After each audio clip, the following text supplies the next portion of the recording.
Guest in the news room में हमारी मेहमान हैं प्रिया झिंगन। बहुत बहुत स्वागत है मैम आपका।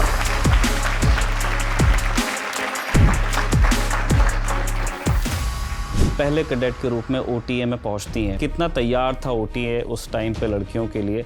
उनको नहीं पता था कि हमें एड्रेस भी कैसे करना है। जो उस्ताद लोग थे वो हमको बोलते थे लेडी जीसी, मतलब lady gentleman cadet. Army chief को एक लेटर लिखा, उसका रिस्पांस आपको मिला। उसके 2 साल बाद एक एडवर्टीजमेंट भी अखबार में आती है जिसमें बताया जाता है कि अब फौज के दरवाजे खुल रहे हैं लेडी ऑफिसर्स के लिए भी। We are inviting young man to join the Indian army. वो एडवर्टीजमेंट थी on behalf of the chief of army staff, तो उन्हीं को मैंने चिट्ठी लिख दी। Why only men? Why not women as well?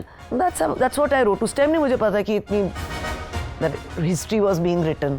उन 2 सालों में आपने क्या किया, क्योंकि आपका तो बचपन से सपना था फौज में जाना? मुझे बहुत बुरा लगता था। I did not want to be an advocate. मुझे वकालत बिल्कुल अच्छी नहीं लगती थी। I was getting used to it. 6 महीने बीत गए थे। तो I was sitting in the bar room, newspaper खोला और उसमें देखा उसके सेंटर पेज में एडवर्टीजमेंट थी जिसमें एक वुमन इन यूनिफॉर्म की आउटलाइन थी और ऊपर हेडिंग था विमेन द आर्मी बेकन्स।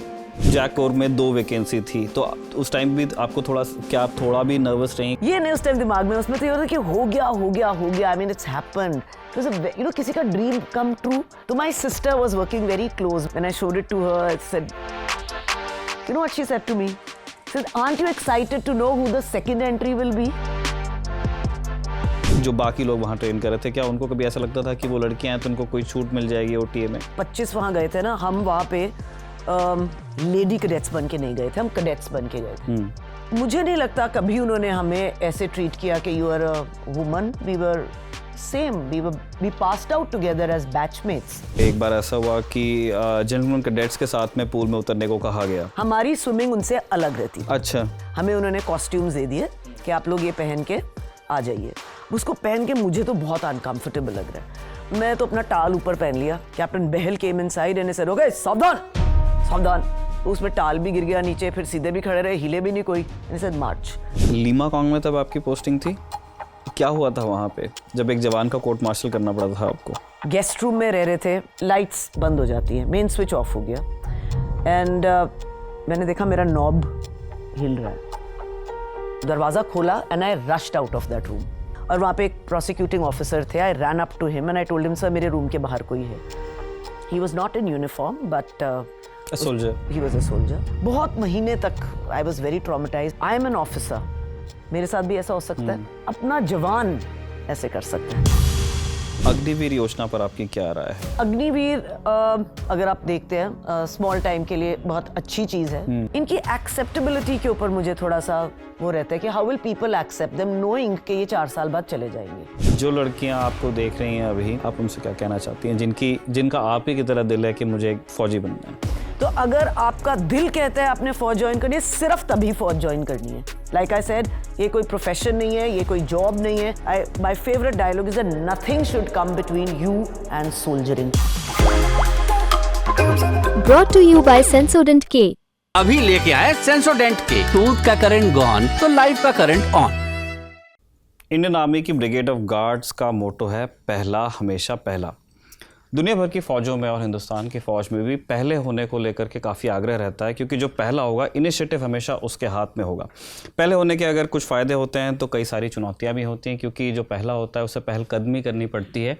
कई सारे ऐसे काम करने पड़ते हैं जो उससे पहले किए नहीं गए हैं। कई सारी ऐसी चुनौतियों से जूझना होता है जो उससे पहले किसी के सामने नहीं आई होती हैं। आप पहले हों तो ये चुनौतियाँ रहेंगी, और अगर आप पहली हों तो आपकी चुनौतियाँ कई ज़्यादा फोल्ड बढ़ जाती हैं, क्योंकि आपको उन ग्लास सीलिंग्स को भी तोड़ना पड़ता है जो हमारे समाज, हमारे कानून ने औरतों के लिए बनाकर रखी हुई थी। लेकिन जो पहले होते हैं वो चुनौतियों को पार पाते हैं। ऐसी ही एक पहली आज guest in the news room में हमारी मेहमान हैं, ऑफिसर्स ट्रेनिंग एकेडमी में कैडेट 1 और बाद में मेजर जो इंडियन आर्मी में हुई, प्रिया झिंगन। बहुत बहुत स्वागत है मैम आपका। Thank you so much, thank you very much. मैं दिल से ललन टॉप का धन्यवाद करना चाहती हूँ कि आपने मुझे यहाँ पे बुलाया। Thank you.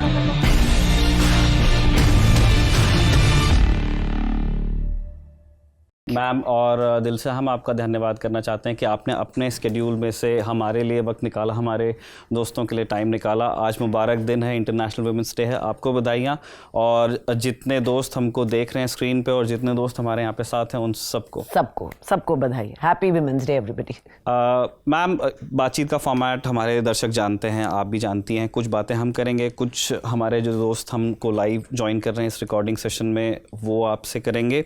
और हम अपने दोस्तों को ये भी बताना चाहते हैं कि अगर guest in the news room के लाइव रिकॉर्डिंग सेशंस का आप हिस्सा बनना चाहते हैं तो आज के प्रेजेंटेशन का जो डिस्क्रिप्शन है उसको आप वहाँ पे आप जाइए, वहाँ पे आपको एक लिंक मिलेगा, आपको आपकी बेसिक डिटेल्स आपको वहाँ फिल कर देनी है। उसके बाद हमारी टीम आपको रीच आउट करेगी और फिर आप भी हमारे इन दोस्तों की तरह guest in the news room की रिकॉर्डिंग में मौजूद होंगे। मैम, सारे मैसेजेस, सारी फॉर्मेलिटीज़ पूरी हो गई। पहला प्रश्न अब हम आपके सामने रखना चाहते हैं। जैसे हमने कहा कि किसी भी चीज़ में पहला होना आपको विकिपीडिया का एक पेज दे सकता है, लेकिन कई सारे चैलेंजेस भी होते हैं। जब आप पहले कैडेट के रूप में OTA में पहुँचती हैं तो वहाँ पे माहौल कैसा था, कितना तैयार था OTA उस टाइम पे लड़कियों के लिए, और एक लड़की का जो पहला स्टेप था एक ऐसी दुनिया में जिसमें इससे पहले सिर्फ मर्द थे, तो तब आपने क्या महसूस किया?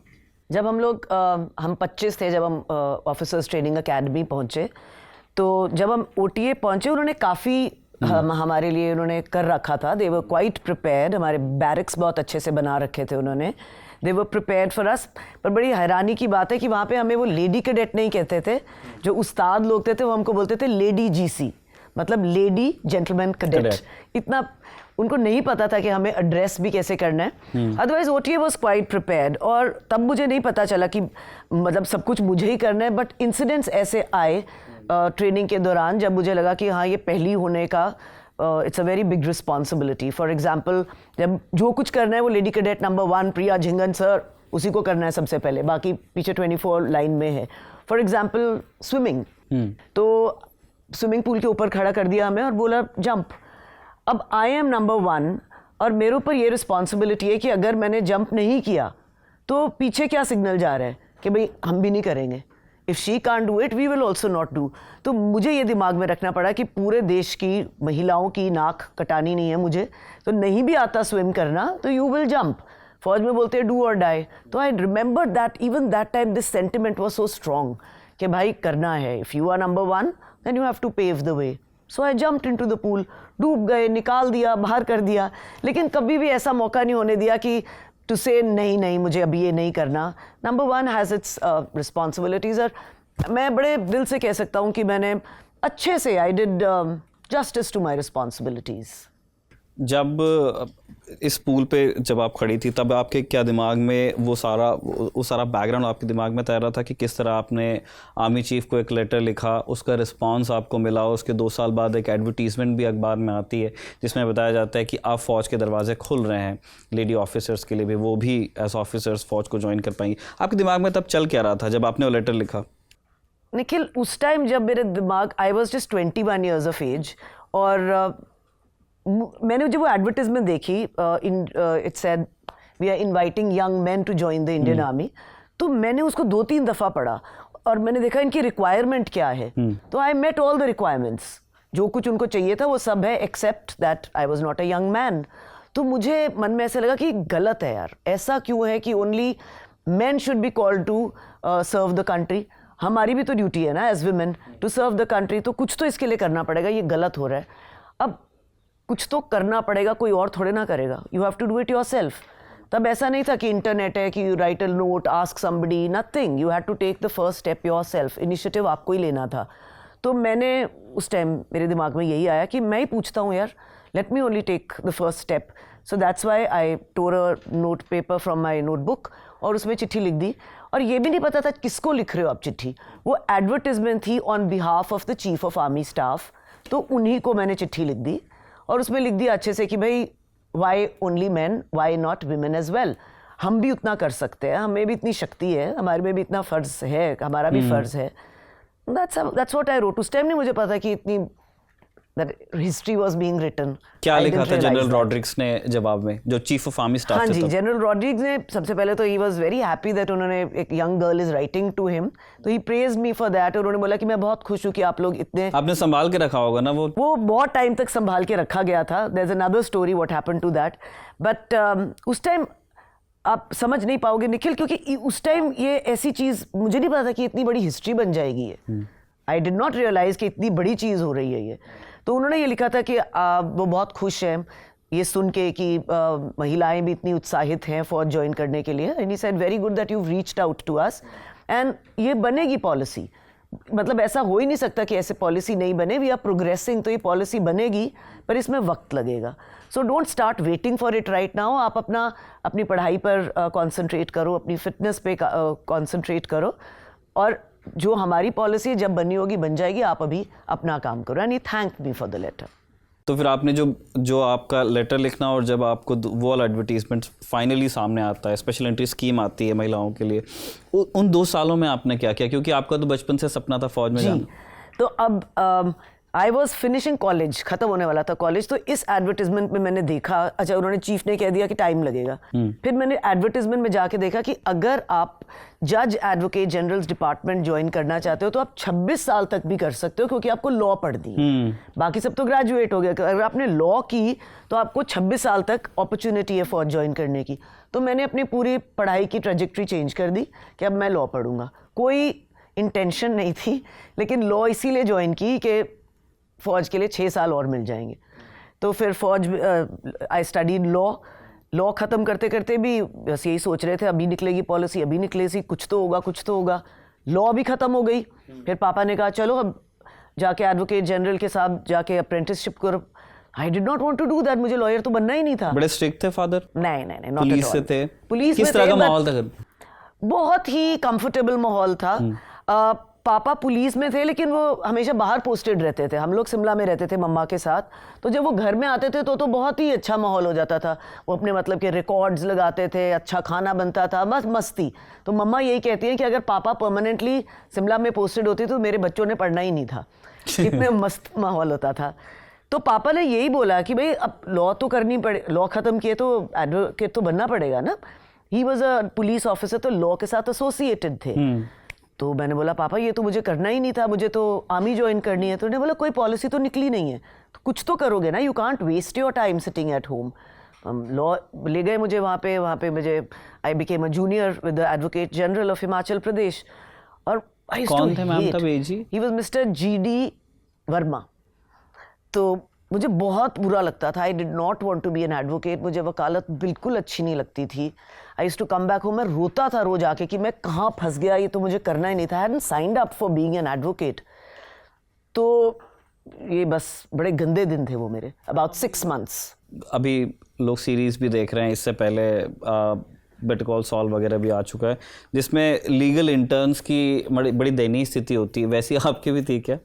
नहीं, ऐसी स्थिति नहीं थी. देयर वाज नो प्रेशर और एनीथिंग. मैंने अपनी कि बड़े स्थिति तंग खुद किए बना जाते हैं रखी थी. Legal interns? नहीं, ऐसा नहीं था. My boss was very very supportive boss. बहुत आगे आपको भेजना चाहते थे. मतलब मुझे कहते थे जाओ कोर्ट में आप ही करो, मतलब डेट्स आप ही लेके आओ, आप ही जाके कोई फर्स्ट आर्ग्यूमेंट है तो आप ही करो. He used to do that. It's only कि मेरे दिल में ही नहीं ना था एडवोकेट बनना, इसलिए आई वाज सफरिंग. अदरवाइज ऊपर से कोई प्रेशर नहीं था. They were very happy to have me there. अच्छा था. तो बस फिर एक दिन ऐसे ही I was getting used to it. 6 महीने बीत गए थे. तो I was sitting in the bar room, not the bar room. और वहाँ पे बैठ के न्यूज़पेपर खोला और उसमें देखा उसके सेंटर पेज में एडवर्टिजमेंट थी, जिसमें एक वुमन इन यूनिफॉर्म की आउटलाइन थी और ऊपर हेडिंग था women the army beckons you.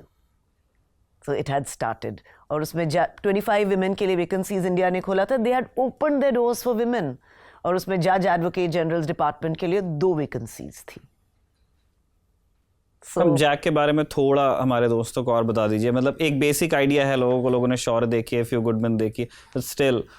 So JAG means Judge Advocate General's Department of the Army. That is the jury of the army. ठीक है. तो जैसे सिविल में कोई भी ऑफेंस कमिट होता है तो आप वहाँ जाते हैं, कोर्ट में जाते हैं. तो फौज में जब भी कोई ऑफेंस कमिट होता है तो ये जो कोर्ट होता है ये जाता है जहाँ पे ऑफेंस कमिट हुआ है, और हर दफ़ा नया कोर्ट बनता है. तो उसके अंदर एक लीगल जज डिपार्टमेंट का ऑफिसर रहता है जिसको हम बोलते हैं जज एडवोकेट, और बाकी ऑफिसर्स जूरी बनते हैं, वो किसी भी आर्म्स के हो सकते हैं लेकिन सीनियर ऑफिसर्स होते हैं। तो ये लोग 5 मिनिमम होते हैं और साथ में जज एडवोकेट। तो बिल्कुल वैसे ही आपका अक्यूज्ड होता है, विटनेसेस होते हैं, प्रोसिक्यूटर होता है, डिफेंस ऑफिसर होता है। तो बिल्कुल उसी तरह ट्रायल की तरह ट्रायल होता है, लेकिन ऐसा नहीं है कि डेट्स नहीं मिलती हैं। आज ट्रायल शुरू हुआ तो वो ख़त्म करके ही कोर्ट पैकअप करेगा, चाहे उसके लिए आपको 2 महीने लग जाए, 3 महीने, और सब कहीं कहीं से आते हैं, ये नहीं कि उसी स्टेशन में पोस्टेड है। So that ways you finish the trial और फिर वापस जाते हैं। नेक्स्ट कोर्ट में कोई और डिफरेंट मेंबर्स होंगे, कोई और जज एडवोकेट हो सकता है, लेकिन जज एडवोकेट डिपार्टमेंट का काम मेजरली कोर्ट मार्शल्स है और लीगल एडवाइस देना फॉर्मेशन कमांडर्स को, और जो आपके केसेस होते हैं हाई कोर्ट में, सुप्रीम कोर्ट में, लो कोर्ट्स में, उनको डिफेंड करना। ठीक है, तो जैक कोर में 2 वैकेंसी थी, तो उस टाइम भी आपको क्या आप थोड़ा भी नर्वस रही कभी उस प्रिपरेशन के दौरान कि सिर्फ 2 लोग लिए जाने? बिल्कुल, तो उसे देख के ना मुझे हंसी खुशी सब कुछ टुगेदर, रोना कि पढ़ाई भी काम आ गई। हैपेंड, हाँ, ये नहीं उस टाइम दिमाग में, उसमें तो ये होता कि हो गया। I mean it's happened, it was a किसी का ड्रीम कम ट्रू। कितनी बड़ी चीज़ होती है जो आपने बचपन से सोचा हुआ है, उसका एटलीस्ट फर्स्ट स्टेप तो हो गया कि दरवाजे तो खुल गए, अब एंट्री मिले या नहीं मिले वो आपके ऊपर है। तो जब मैंने वो 2 वैकेंसीज देखी तो फिर से थोड़ा सा डिस्कम्फर्ट शुरू हुआ कि भाई ये क्या। तो my sister was working very close by and I am very close to my sister. तो मैं दौड़ के न्यूज़पेपर लेके I went to her school and I showed it to her. तो अपने गले मिला, हो गया। When I showed it to her, I said, you know what she said to me? She said, aren't you excited to know who the second entry will be? तो मेरा डर वहाँ पे, मेरा सब कुछ खत्म हो गया कि दीदू ने बोल दिया कि मैं तो हुई हूँ उसके अंदर, सेकंड कौन होगा। तो she was such a big support to me. ऐसे मुझे मेरी पूरी फैमिली से ऐसे सपोर्ट मिला, किसी ने मुझे ऐसे कभी फील ही नहीं होने दिया कि तुम नहीं होगे वहाँ पे, मैं तो हुई हूँ। सो वो डर 1 मिनट के लिए आया और ख़त्म हो गया। तो इस डर को पार रख के फिर आप एसएसबी के लिए गई, वो एक्सपीरियंस कैसा रहा आपका? क्योंकि बहुत सारे बच्चे जो अभी आपको देख रहे हैं, जो लोग प्रिपेयर भी कर रहे हैं, कुछ लोग यहाँ भी हैं, उनका ये जानने में बड़ा इंटरेस्ट रहता है कि भाई एसएसबी है क्या चीज़, इसके लिए क्या तैयारी करके जाएं, what to expect, what not to expect, और आपका अपना अनुभव कैसा रहा? तो मैं जब एसएसबी के लिए गया हूँ, मुझे पता ही नहीं था क्या है SSB. So there was no preparation, nothing, मुझे पता ही नहीं है क्या है। See it was happening for the first time. तो तब ऐसे नहीं कोई डाउनलोड कर लो पेपर या कुछ रिसर्च कर लो, कुछ भी नहीं, ऐसा कुछ किया ही नहीं। तो एसएसबी के लिए हम गए बिल्कुल ओपन हार्टेडली कि जो आएगा देखी जाएगी। तो जब हम वहाँ पे गए हैं, there were so many other candidates also, हमको रूम्स दे दिए गए अपने। So I was very friendly with all of them, और बड़ी जल्दी हमारी सबकी दोस्ती हो गई। और मैंने like kind of took them under my wing के आ जाओ तुम सब, हम इकट्ठा करेंगे ये सारा, ऐसे नॉट के डरा नहीं हुआ था मैं बिल्कुल भी। तो हमारे जो group discussions, ground tasks, public speaking, सब बहुत बढ़िया हुआ। And I was just myself, I was not pretending to be anybody else. मुझे बहुत मज़ा आ रहा था। इनफैक्ट जब मेरी इंटरव्यू थी, जो प्रिसाइडिंग ऑफिसर के साथ इंटरव्यू होती है, कहाँ पे हुआ था ma'am? This was SSB Allahabad. तो उन्होंने मुझे इतना कंफर्टेबल फील कराया और उन्होंने मुझे लॉ का एक भी क्वेश्चन नहीं पूछा। तो at the end of the interview I asked him, sir but you haven't asked me anything about law. तो he said, you are the lawyer, I am not the lawyer. मुझे क्या पता लॉ के बारे में। वो मुझे मेरे बारे में क्वेश्चंस पूछ रहे थे, और ऐसे क्वेश्चंस पूछ रहे थे जो मैंने कभी पहले सोचे भी नहीं थे अपने बारे में। जैसे उन्होंने पूछा, what is your motto in life. तो मेरा उस टाइम कोई, मुझे नहीं पता मोटो था कि नहीं था। आई मीन कौन सोचता है मेरे लाइफ का मोटो, अब तो तैयार करके रखता है कि हाँ ये मोटो है, तब नहीं था। I just said, sir my motto is that I forgive but I don't forget. तो उन्होंने बोला, अच्छा इसको रिलेट करके बताओ अपने लाइफ में कहाँ एक ऐसा इंसिडेंट हुआ है। तो मैंने रिलेट किया उसको इंसिडेंट। एक कोर्ट रूम में ऐसा इंसिडेंट हुआ था जहाँ पे एक जूनियर एडवोकेट ने मुझे ऐसे पीछा दिखाने के लिए, नीचा दिखाने के लिए कुछ ऐसी हरकत की थी। तो मैंने उसको याद रखा, उसको माफ़ कर दिया था, पर याद रखा कि in future I can not trust him. उसको मैंने माफ़ कर दिया, लेकिन ये मेरे दिमाग में याद रहा। ऐसी ऐसी चीज़ें उन्होंने मुझे अपने बारे में पूछी। Then he asked me a question, is smoking and drinking a public issue. तो मैंने बोला, see smoking could be a public issue क्योंकि आप पोल्यूशन कर रहे हैं, तो इसलिए है। लेकिन और आई डेंट इवन नो मैंने कहाँ से आंसर्स आए होंगे। Drinking is not an issue if you are drinking in your house and that's okay. बाहर जाके आप बवाल कर रहे हैं वो अलग बात है। तो ये वाले आंसर्स मैंने कभी सोचे भी नहीं थे, कहाँ से आ रहे थे ये आंसर्स. इट्स जस्ट मैं वो पूछ रहे थे और वहाँ से आंसर्स आते जा रहे थे. So it was not that I was prepare, लेकिन I was just myself, दिल से आंसर्स आ रहे थे. SSB के लिए जो भी प्रिपेयर करते हैं, जब मुझे पूछते हैं क्या करना चाहिए, तो मेरा उनके लिए यही जवाब है कि आप प्रिटेंड मत करो, ऐसे प्रिपेयर करके मत जाओ कि मतलब लाइक ऐसे टिपिकल आंसर्स आपको पता है जो ब्यूटी पेजेंट में रटके जाते हैं, वैसे नहीं, अपने दिल से आने दो. और हाँ ठीक है, अब तो इतनी सारी you have so many provisions कि आप उनको पॉलिश कर सकते हो अपने आंसर्स को, लेकिन वो आपके आंसर्स होने चाहिए. ठीक बात है. जब आप पहुंचती हैं फाइनली, जब आपको पता चल जाता है कि हाँ अब आपकी एंट्री हो गई है, अब आप ज्वाइन करेंगे एज कैडेट, तो आप कुछ तैयारी आपने की होगी, कुछ सामान रखा होगा ट्रंक में और आप चेन्नई पहुंची होंगी OTA. तो क्या हुआ था तब जब ट्रंक खुला और जब वहाँ पे लिस्ट देखी गई कि क्या क्या इनकी डिमांड्स हैं, क्या क्या सामान लेके चली हैं ये लोग? अरे हम लोग तो बड़ा सोच के गए थे कि बड़ी पार्टी होगी, ये ड्रेसेस लेके जाओ, ये ड्रेसेस. मम्मा ने 1-2 ड्रेसेस भी बना के दी थी. वहाँ जाके लोगों को लगता भी है ना कि फौज में पार्टीज बहुत होती हैं, और होती भी हैं. पता था, हमें पता ही इतना था, जितना फौज में मूवीज में देखा था तो वैसे ही था. तो ऐसे लेके गए थे अपने साथ कपड़े वपड़े. तो उधर जाके उन्होंने बोला कि अपने बॉक्सेस में से सिर्फ अपना नाइट सूट निकाल लो, और हमें पहले बोला था मफ्तीज लाने के लिए बोला था, वाइट शर्ट्स और ब्लैक ट्राउजर्स, वो निकाल के साइड पे कर लो, बाकी अपना बॉक्स लॉक करके बॉक्स रूम में रख दो, क्योंकि आपको ये कभी इसकी ज़रूरत नहीं पड़ेगी. अरे यार, ये इतने सारे कपड़े जो लेके आए थे, कोई लोग तो इतना मेकअप का सामान, you just going for 6 months training के लिए जा रहे हो, कुछ तो अपना सामान लेके जाते थे. बस वो पहले दिन उन्होंने वो सब कुछ अंदर रखवा दिया, और फिर हमें हमारा ड्रेस वगैरह किट इशू हुआ. हमारे कबर्ड के अंदर सिर्फ वो सामान था, OG कलर के कपड़े सारे, बाकी सब कुछ बॉक्स रूम में. हाँ तो लेकिन उतने कम भी नहीं होते हैं फौज में, 7-8 तो ड्रेसेस ही होती हैं.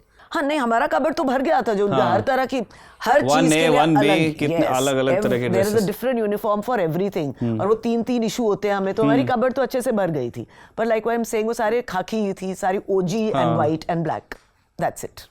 ठीक. तो जब आपकी ट्रेनिंग फॉर्मली स्टार्ट होती है, डे 1 हो गया, आप सेटल वेटल हो गए, और अगले दिन से आप सुबह 5 बजे उठना है PT के लिए?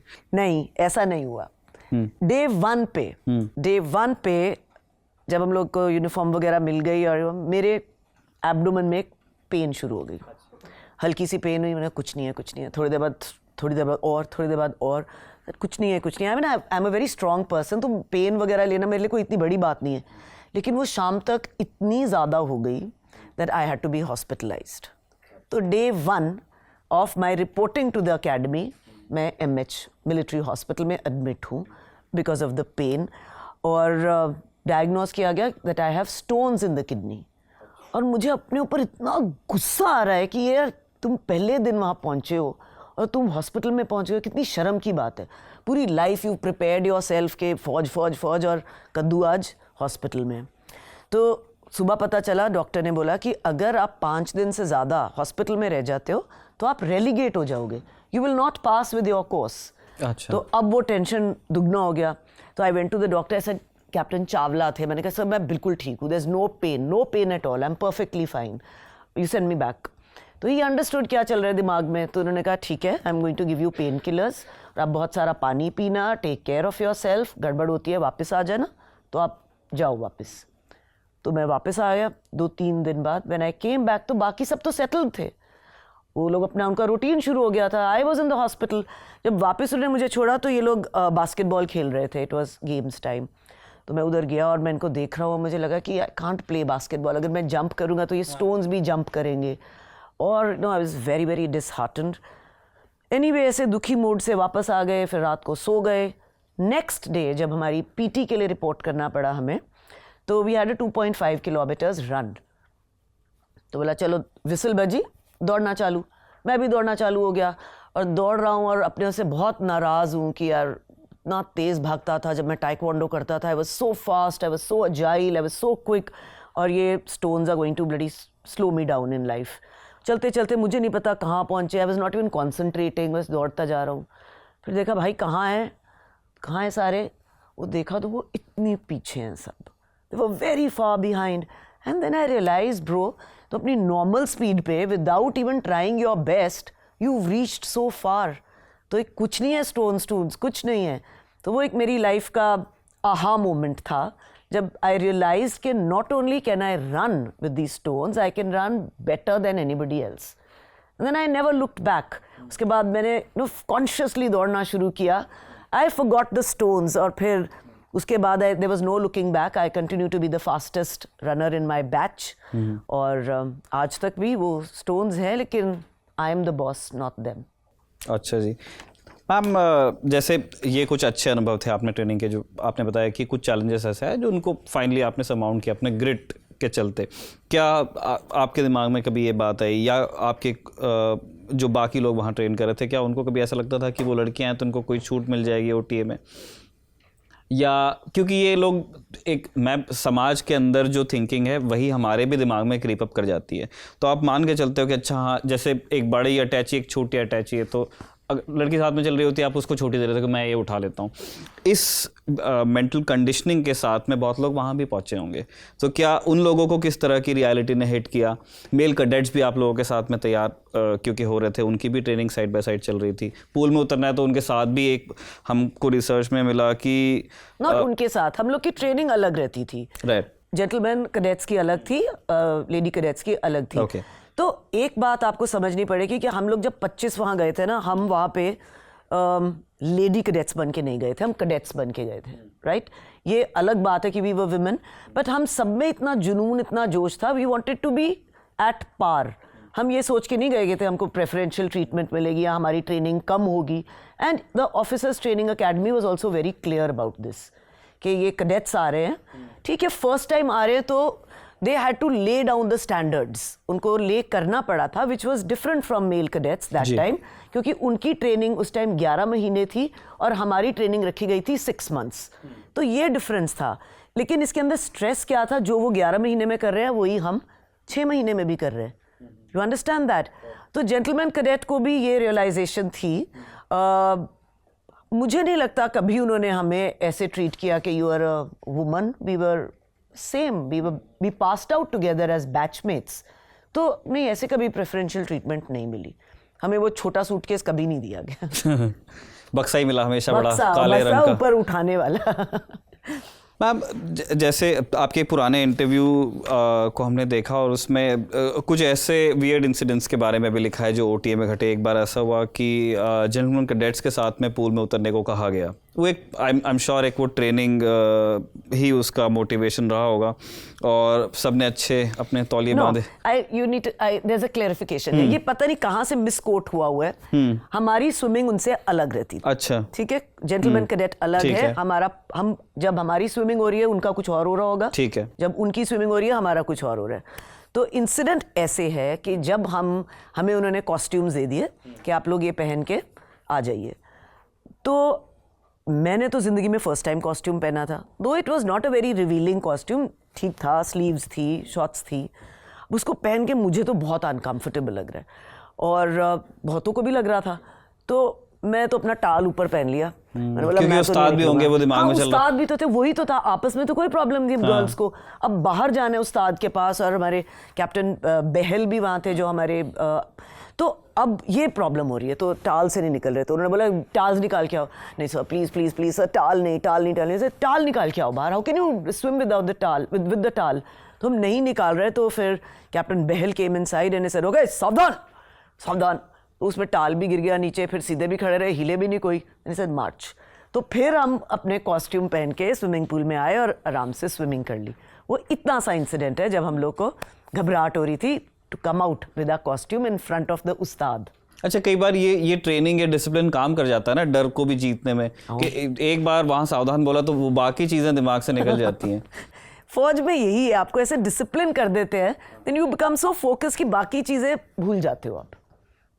ठीक है मैम, जब आपकी ट्रेनिंग पूरी हो जाती है और OTA में एक अंतिम पग भी है, प्रथम पग, अंतिम, सारी हमारी जो बड़ी 3 अकेडमीज़ हैं आर्मी की, NDA, IMA, OTA, तो वहाँ एक अंतिम पग है। तो जब आपने वहाँ पे वो स्टेप रखा मार्च करते हुए, जब आप बाहर जा रही थी, तब आपके दिमाग में किन लोगों का ख्याल आया? कौन वो लोग थे जिन्होंने आपको उस अंतिम पग तक पहुँचाया जिसके बाद आप कमीशन हुई आर्मी में? स्टोरी अंतिम पग से थोड़ी पहले है। So I was in the parade और मेरे पास स्वॉर्ड था, ठीक है। तो आगे परेड में जब कर रहे तो जब सलामी दी तो मैंने जब यूं करके यूं किया, मम्मा पापा फर्स्ट रो में बैठे हुए हैं, and my eyes met theirs, और I can't even explain to you वो क्या हुआ उस मिनट में जब वो मैं उनको देख रहा हूँ, वो मुझे देख रहे हैं और स्वॉर्ड है मेरे हाथ में.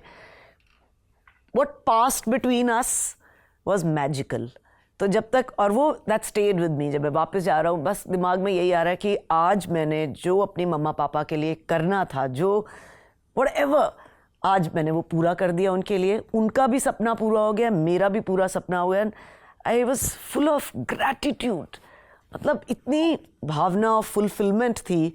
वो आखिरी पद में भी बस मैं ये thank you thank you thank you thank you कर रहा. ये था मेरे उस टाइम दिमाग आपके में. भाई बहन भी याद आए होंगे ऑसम थ्रीसम्स? से अगेन, आपके भाई बहन उनके साथ? वो लोग नहीं आए थे. अच्छा. तब हम लोग बड़े स्ट्रिक्ट थे कि 2 people can come on the card, तो सिर्फ मम्मा पापा आए थे.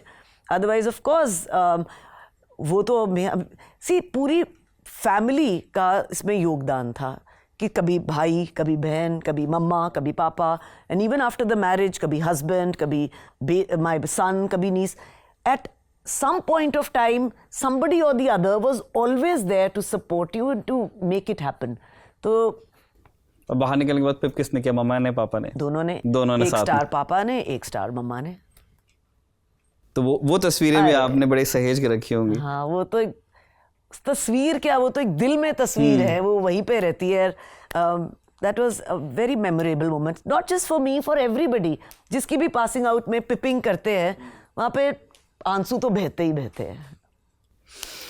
ठीक है, एकेडमी में आप पहुंच गई, आपकी ट्रेनिंग पूरी हो गई. और लेकिन जैसे आर्मी में कहते हैं कि एकेडमी है, आर्मी इज़ आर्मी.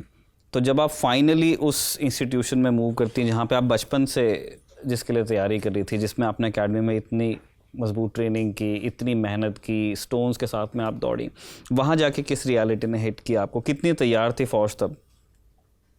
इसमें 2 इंसिडेंट्स हैं. सो फर्स्ट इंसिडेंट इज कि जब मैं अपने ऑफिस पहुंचा फर्स्ट टाइम, जो एक ऑफिसर मुझे एस्कॉर्ट करके लेके कहाँ थी गए. पहले posting ma'am? Headquarters central command, Lucknow. ठीक है. तो जब वो मुझे ऑफिस लेके गए तो he had come to escort me, और वो मुझे ऑफिस लेके गए. तो brigadier RP Singh was my first boss, DJAG थे. तो उन्होंने सबको बुलाया ऑफिस में, सारे सिविलियन स्टाफ को, सारे ऑफिसर्स को, और बोला शी इज़ सेकेंड लेफ्टिनेंट प्रिया झिंगन. ये मैम नहीं है, ये मिस नहीं है, ये सर हैं. ऑलराइट, तो आप इन्हें ऐसे ही एड्रेस करेंगे. आई वॉज सो हैप्पी कि मतलब, and you know what, brigadier RP Singh की जो डॉटर थी वो भी मेरे साथ कोर्स में पास हुई थी. शी वॉज माई कोर्स में. तो he understood that, probably because of that he understood कि इनको क्या चाहिए ज़िंदगी में. इनको विमेन के मैम नहीं बोलना, इनको ये सर है. तो that was very validating for me. Good point. और जो नॉट सो वैलिडेटिंग पॉइंट था, दूसरे दिन जब मैं अपने आप ऑफिस आया, तो जैसे मैं एंटर किया तो सेंट्री खड़ा रहता है गेट पे, तो वो सबको जय हिंद साहब जय हिंद साहब जय हिंद साहब कर रहे. जब मैं गया तो उसने मुझे जय हिंद ही नहीं किया.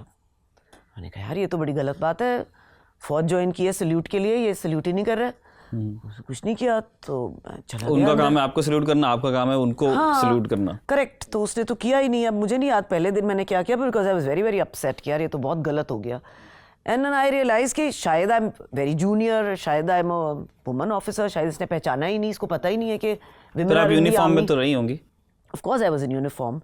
फिर मैंने सोचा कि इसका क्या किया जाए, ये तो बड़ी गलत बात हो गई है. तो नाउ लुकिंग बैक, आप उसको रिपोर्ट भी कर सकते थे, आप अपने ऑफिस में जाके बता सकते थे कि भाई सेंट्री ने सल्यूट नहीं किया, and it is a punishable offence in the army अगर आपको सल्यूट नहीं करे.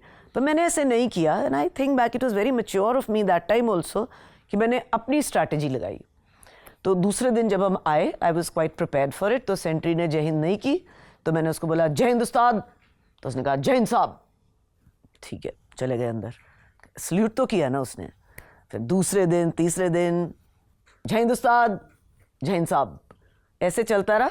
मेरे ख्याल 1 हफ्ते 10 दिन के बाद हम आए अपने यूनिफॉर्म में अंदर. उसने बोला जय हिंद साहब, जय हिंद उस्ताद. तो उस दिन से उसने सल्यूट करना शुरू कर दिया. What I am trying to say is, वो एक जवान था, उसको नहीं पता था कि विमेन ऑफिसर्स है कि नहीं, बट लेटर ऑन वो भी हो गया था. मतलब every person takes a little time to move on, understand, accept, respect. This was it. Ma'am हम आपकी पहली पोस्टिंग की बात कर रहे हैं. तो जैसे हमारे यहाँ कुछ टाइम पहले गेस्ट एंड में इसी चेयर पे जनरल ढिल्लों में थे, तो टाइनी ढिल्लों. वो बता रहे थे कि जब उन्होंने जब वो पहली बार पहुंचे हैं अपनी बटालियन में कमीशन होने के बाद, तो वहाँ वो गेट उठाने के लिए उनसे मतलब छोटे छोटे ट्रेडिशंस होते हैं अलग अलग फॉर्मेशंस के, कोई जलेबी मांगता है, कोई कुछ करता है। तो जब आप अपनी पहली पोस्टिंग के लिए पहुंचे, क्या वहाँ पे भी ऐसा कोई रिचुअल, कोई राइट ऑफ पैसेज टाइप की कोई चीज़ थी? Actually zag is an all officer core, ठीक है, और मेरे वहाँ पे कुछ ऐसा नहीं हुआ, लेकिन उसके बाद I went for my infantry attachment, ठीक है। तो इन्फेंट्री अटैचमेंट में जब मैं गए तो वहाँ पे ऐसे बड़े इंसिडेंट्स हुए। फर्स्ट इंसिडेंट ये है कि वो जब मुझे लेने के लिए आए, उनको ये नहीं पता था कि she is a law graduate, और ये ऑब्वियसली पहले भी मतलब मुझे कितना 1 साल से फौज में ही हैं, इनको वो सोचते हैं कि ये यंगस्टर आ रहा है, तो इसको मतलब उनकी लगी है कि इसका बताना पड़ेगा, इसको सब कुछ बताना पड़ेगा, और इसका जितना भी कद्दू बना सकते हो बनाना है अब, ठीक है। तो मैं वहाँ पे गया तो बोलते आप थक गए होगे साहब। मैंने बोला हाँ, तो नींबू पानी पियेंगे? हाँ जी, नींबू पानी पिया। मुझे उसमें वोडका पता लग गया, वोडका। मैंने कहा ठीक है, एंजॉय इट। मैंने ठीक है आराम से पी लिया। ये आई वेंट टू हर्सिल। अच्छा, ठीक है। मैं अपनी अटैचमेंट की थी। कहाँ पे है हर्सिल? Harsil is in Uttarakhand. अच्छा। तो आई वेंट देयर, और वहाँ पे उसके बाद ठीक है, हम उसके बाद ऊपर यूनिट में पहुंचे तो उन्होंने क्या किया, जो मेरा सामान था वो गायब कर दिया। गेट पे जाते उन्होंने मुझे बोला आई कार्ड, तो मैंने अपना आइडेंटिटी कार्ड दिया। उसके बाद बोला आइडेंटिटी कार्ड कहाँ है आपका? तो उन्होंने ले लिया था, पर वैसे प्रिटेंड किया कि नहीं। मैंने कहा ठीक है, क्या कर सकते हो, मुझे पता था कि ऐसा होता है, आई वॉज प्रिपेयर्ड। फिर उन्होंने कहा ये तो इनके पास आइडेंटिटी कार्ड नहीं है, इनको तो सीधा क्वार्टर गार्ड में डाल दो। तो उन्होंने मुझे वहाँ पे जेल जिसको बोलते हैं, ठीक है जी, उसके अंदर डाल दिया। मैंने कहा चल ठीक है यार, वोडका भी पिए, आराम से सो जाते हैं। So I went and slept there. अब उनको लग रहा है कि इसको कोई घबराहट नहीं हो रही है, कुछ नहीं हो रहा है, क्या हो रहा है। तो मैंने 16 घड़वाल राइफल्स के साथ किया था अटैचमेंट। तो उसके बाद वो बन के आए CO साहब, इनको रिपोर्ट कराओ CO साहब को कि इनके पास कौन है ये, इनके पास इनका आइडेंटिटी कार्ड नहीं है। अब मैंने CO साहब को देखा, वो मेरे जितना ही था, और साफ दिख रहा था कि पाउडर लगाया है इधर, you know, is trying to pretend to be the CEO, है नहीं ये CO। पर anyway, I played along with them। Then इनको पता चल गया कि इसको समझ आ गई है क्या क्या स्टोरी है। Then next day when we met, I told them यार मुझे सब पता है। हम लोग we laughed at it, और आई कार्ड वापस मिल गया। जो मेरा सहायक बना हुआ था, वो ऐसे करते हैं, CO सहायक बन जाता है, सहायक CO वो ऐसे करते हैं बहुत कुछ। बट इन माई केस वो it wasn't so much fun, क्योंकि I was prepared for it, और मैं समझ गया था कि इनकी गेम क्या है। बाय द वे, जैसे हमारे व्यूअर्स मतलब कंफ्यूज ना हो, ये वाईओस के साथ में सब जगह होता है, ये मेल ऑफिसर्स के साथ भी ऐसा ही होता है। जब तक वो नए होते हैं तो उस चीज को भुनाया जाता है। हाँ, ये एक ट्रेडिशन है हर यूनिट में, कुछ ना कुछ ऐसे करते हैं। मैं वही क्लियर करने लगा हूँ, मतलब लोग ये ना कहें भाई लड़की देख करके। नहीं, जो यंगस्टर्स जाते हैं उनको सबसे पहले बोलते हैं कितनी बेयर पी सकता है। कई यूनिट्स में ऐसे भी है, तो वो 10-12 कितनी पी सकते हैं। This is just a tradition which is carrying on, it's just fun, no harm मेंट।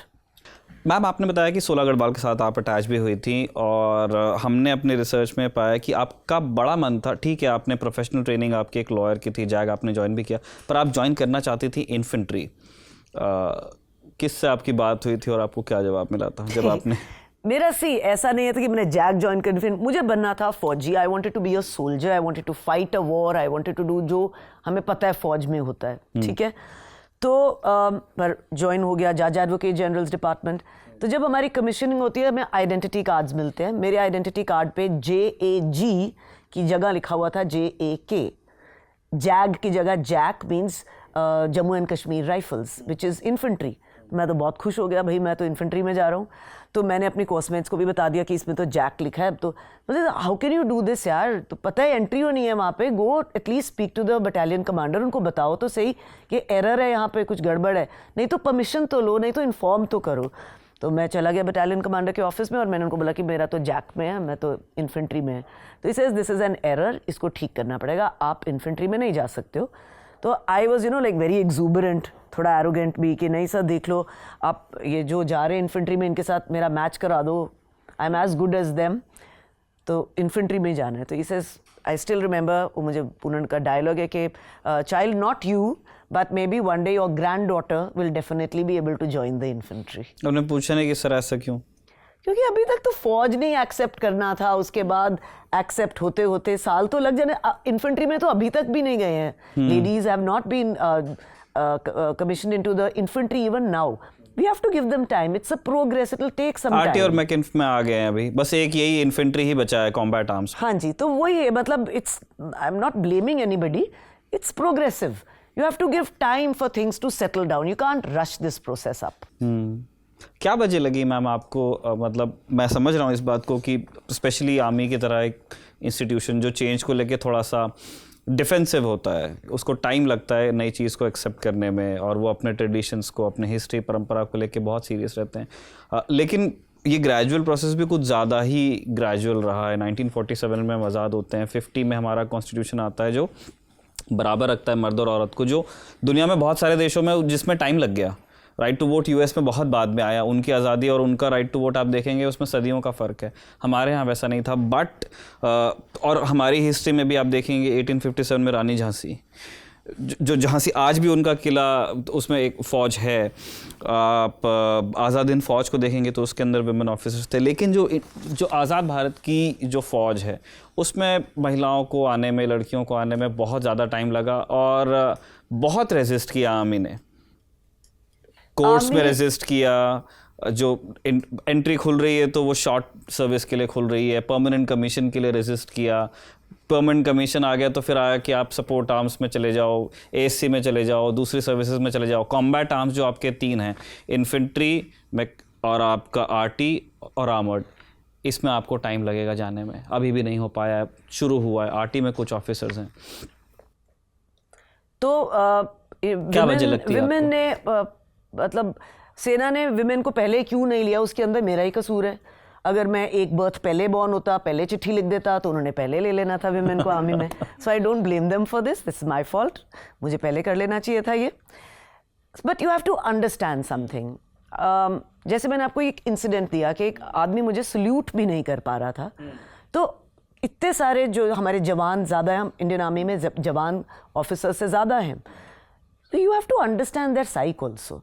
वो आपको एक्सेप्ट कर सकते हैं। उन्होंने अपने घर में महिलाएं कैसी देखी हैं, और सडनली आप ऊपर उनको बॉस बिठा देंगे, तो वो you are going to ask for trouble. Then you have to give them time to understand कि ये हमारे कोलीग्स हैं पहले, उसके बाद ये हमारे साथ काम कर सकते हैं। Then you have to see them, we have to set a credibility, और उसके बाद वो एक्सेप्ट करेंगे कि हाँ ये बॉस भी बन सकते हैं, कमांड भी कर सकते हैं, इन्फेंट्री में भी जा सकते हैं। और like I said, this is a process. अगर आप इसको रश करेंगे, किसी भी प्रोसेस को अगर आप रश करेंगे, उसमें गड़बड़ होगी। Let it give time, let's give it time, settle होने दो। हो रहा है ना, प्रोग्रेस हो रही है, ठीक है। सबसे पहले कमीशनिंग नहीं थी, फिर कमीशनिंग हो गई, उसके बाद परमानेंट कमीशन नहीं थी, हो गई, इजंट इट, हो गई, टाइम लगा पर हो गई, ठीक है ना।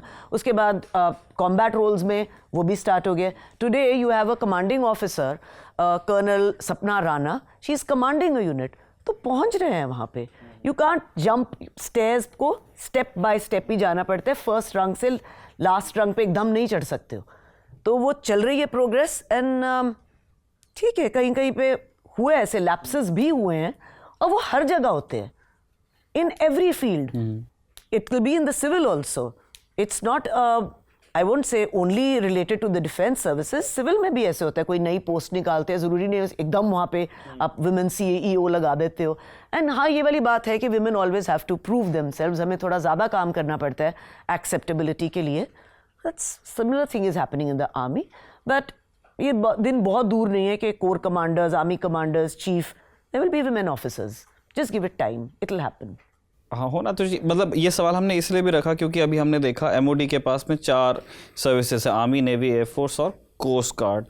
इनके इंडिविजुअल इनके एक्ट्स हैं जिसके तहत इनकी भर्ती होती है, सर्विस रूल्स हैं, और इंडिविजुअली हर सर्विस का केस दिल्ली हाई कोर्ट के उस डिसीजन के बाद में सुप्रीम कोर्ट में पहुंचा। 3 बार वही डांट जो केंद्र सरकार है उसने खाई है, चाहे रूलिंग डिस्पेंसेशन किसी भी पार्टी का हो, मैं उसमें नहीं जा रहा हूँ। और अभी कोस्ट गार्ड का केस है, उसमें वही सारी बातें रिपीट हो रही हैं।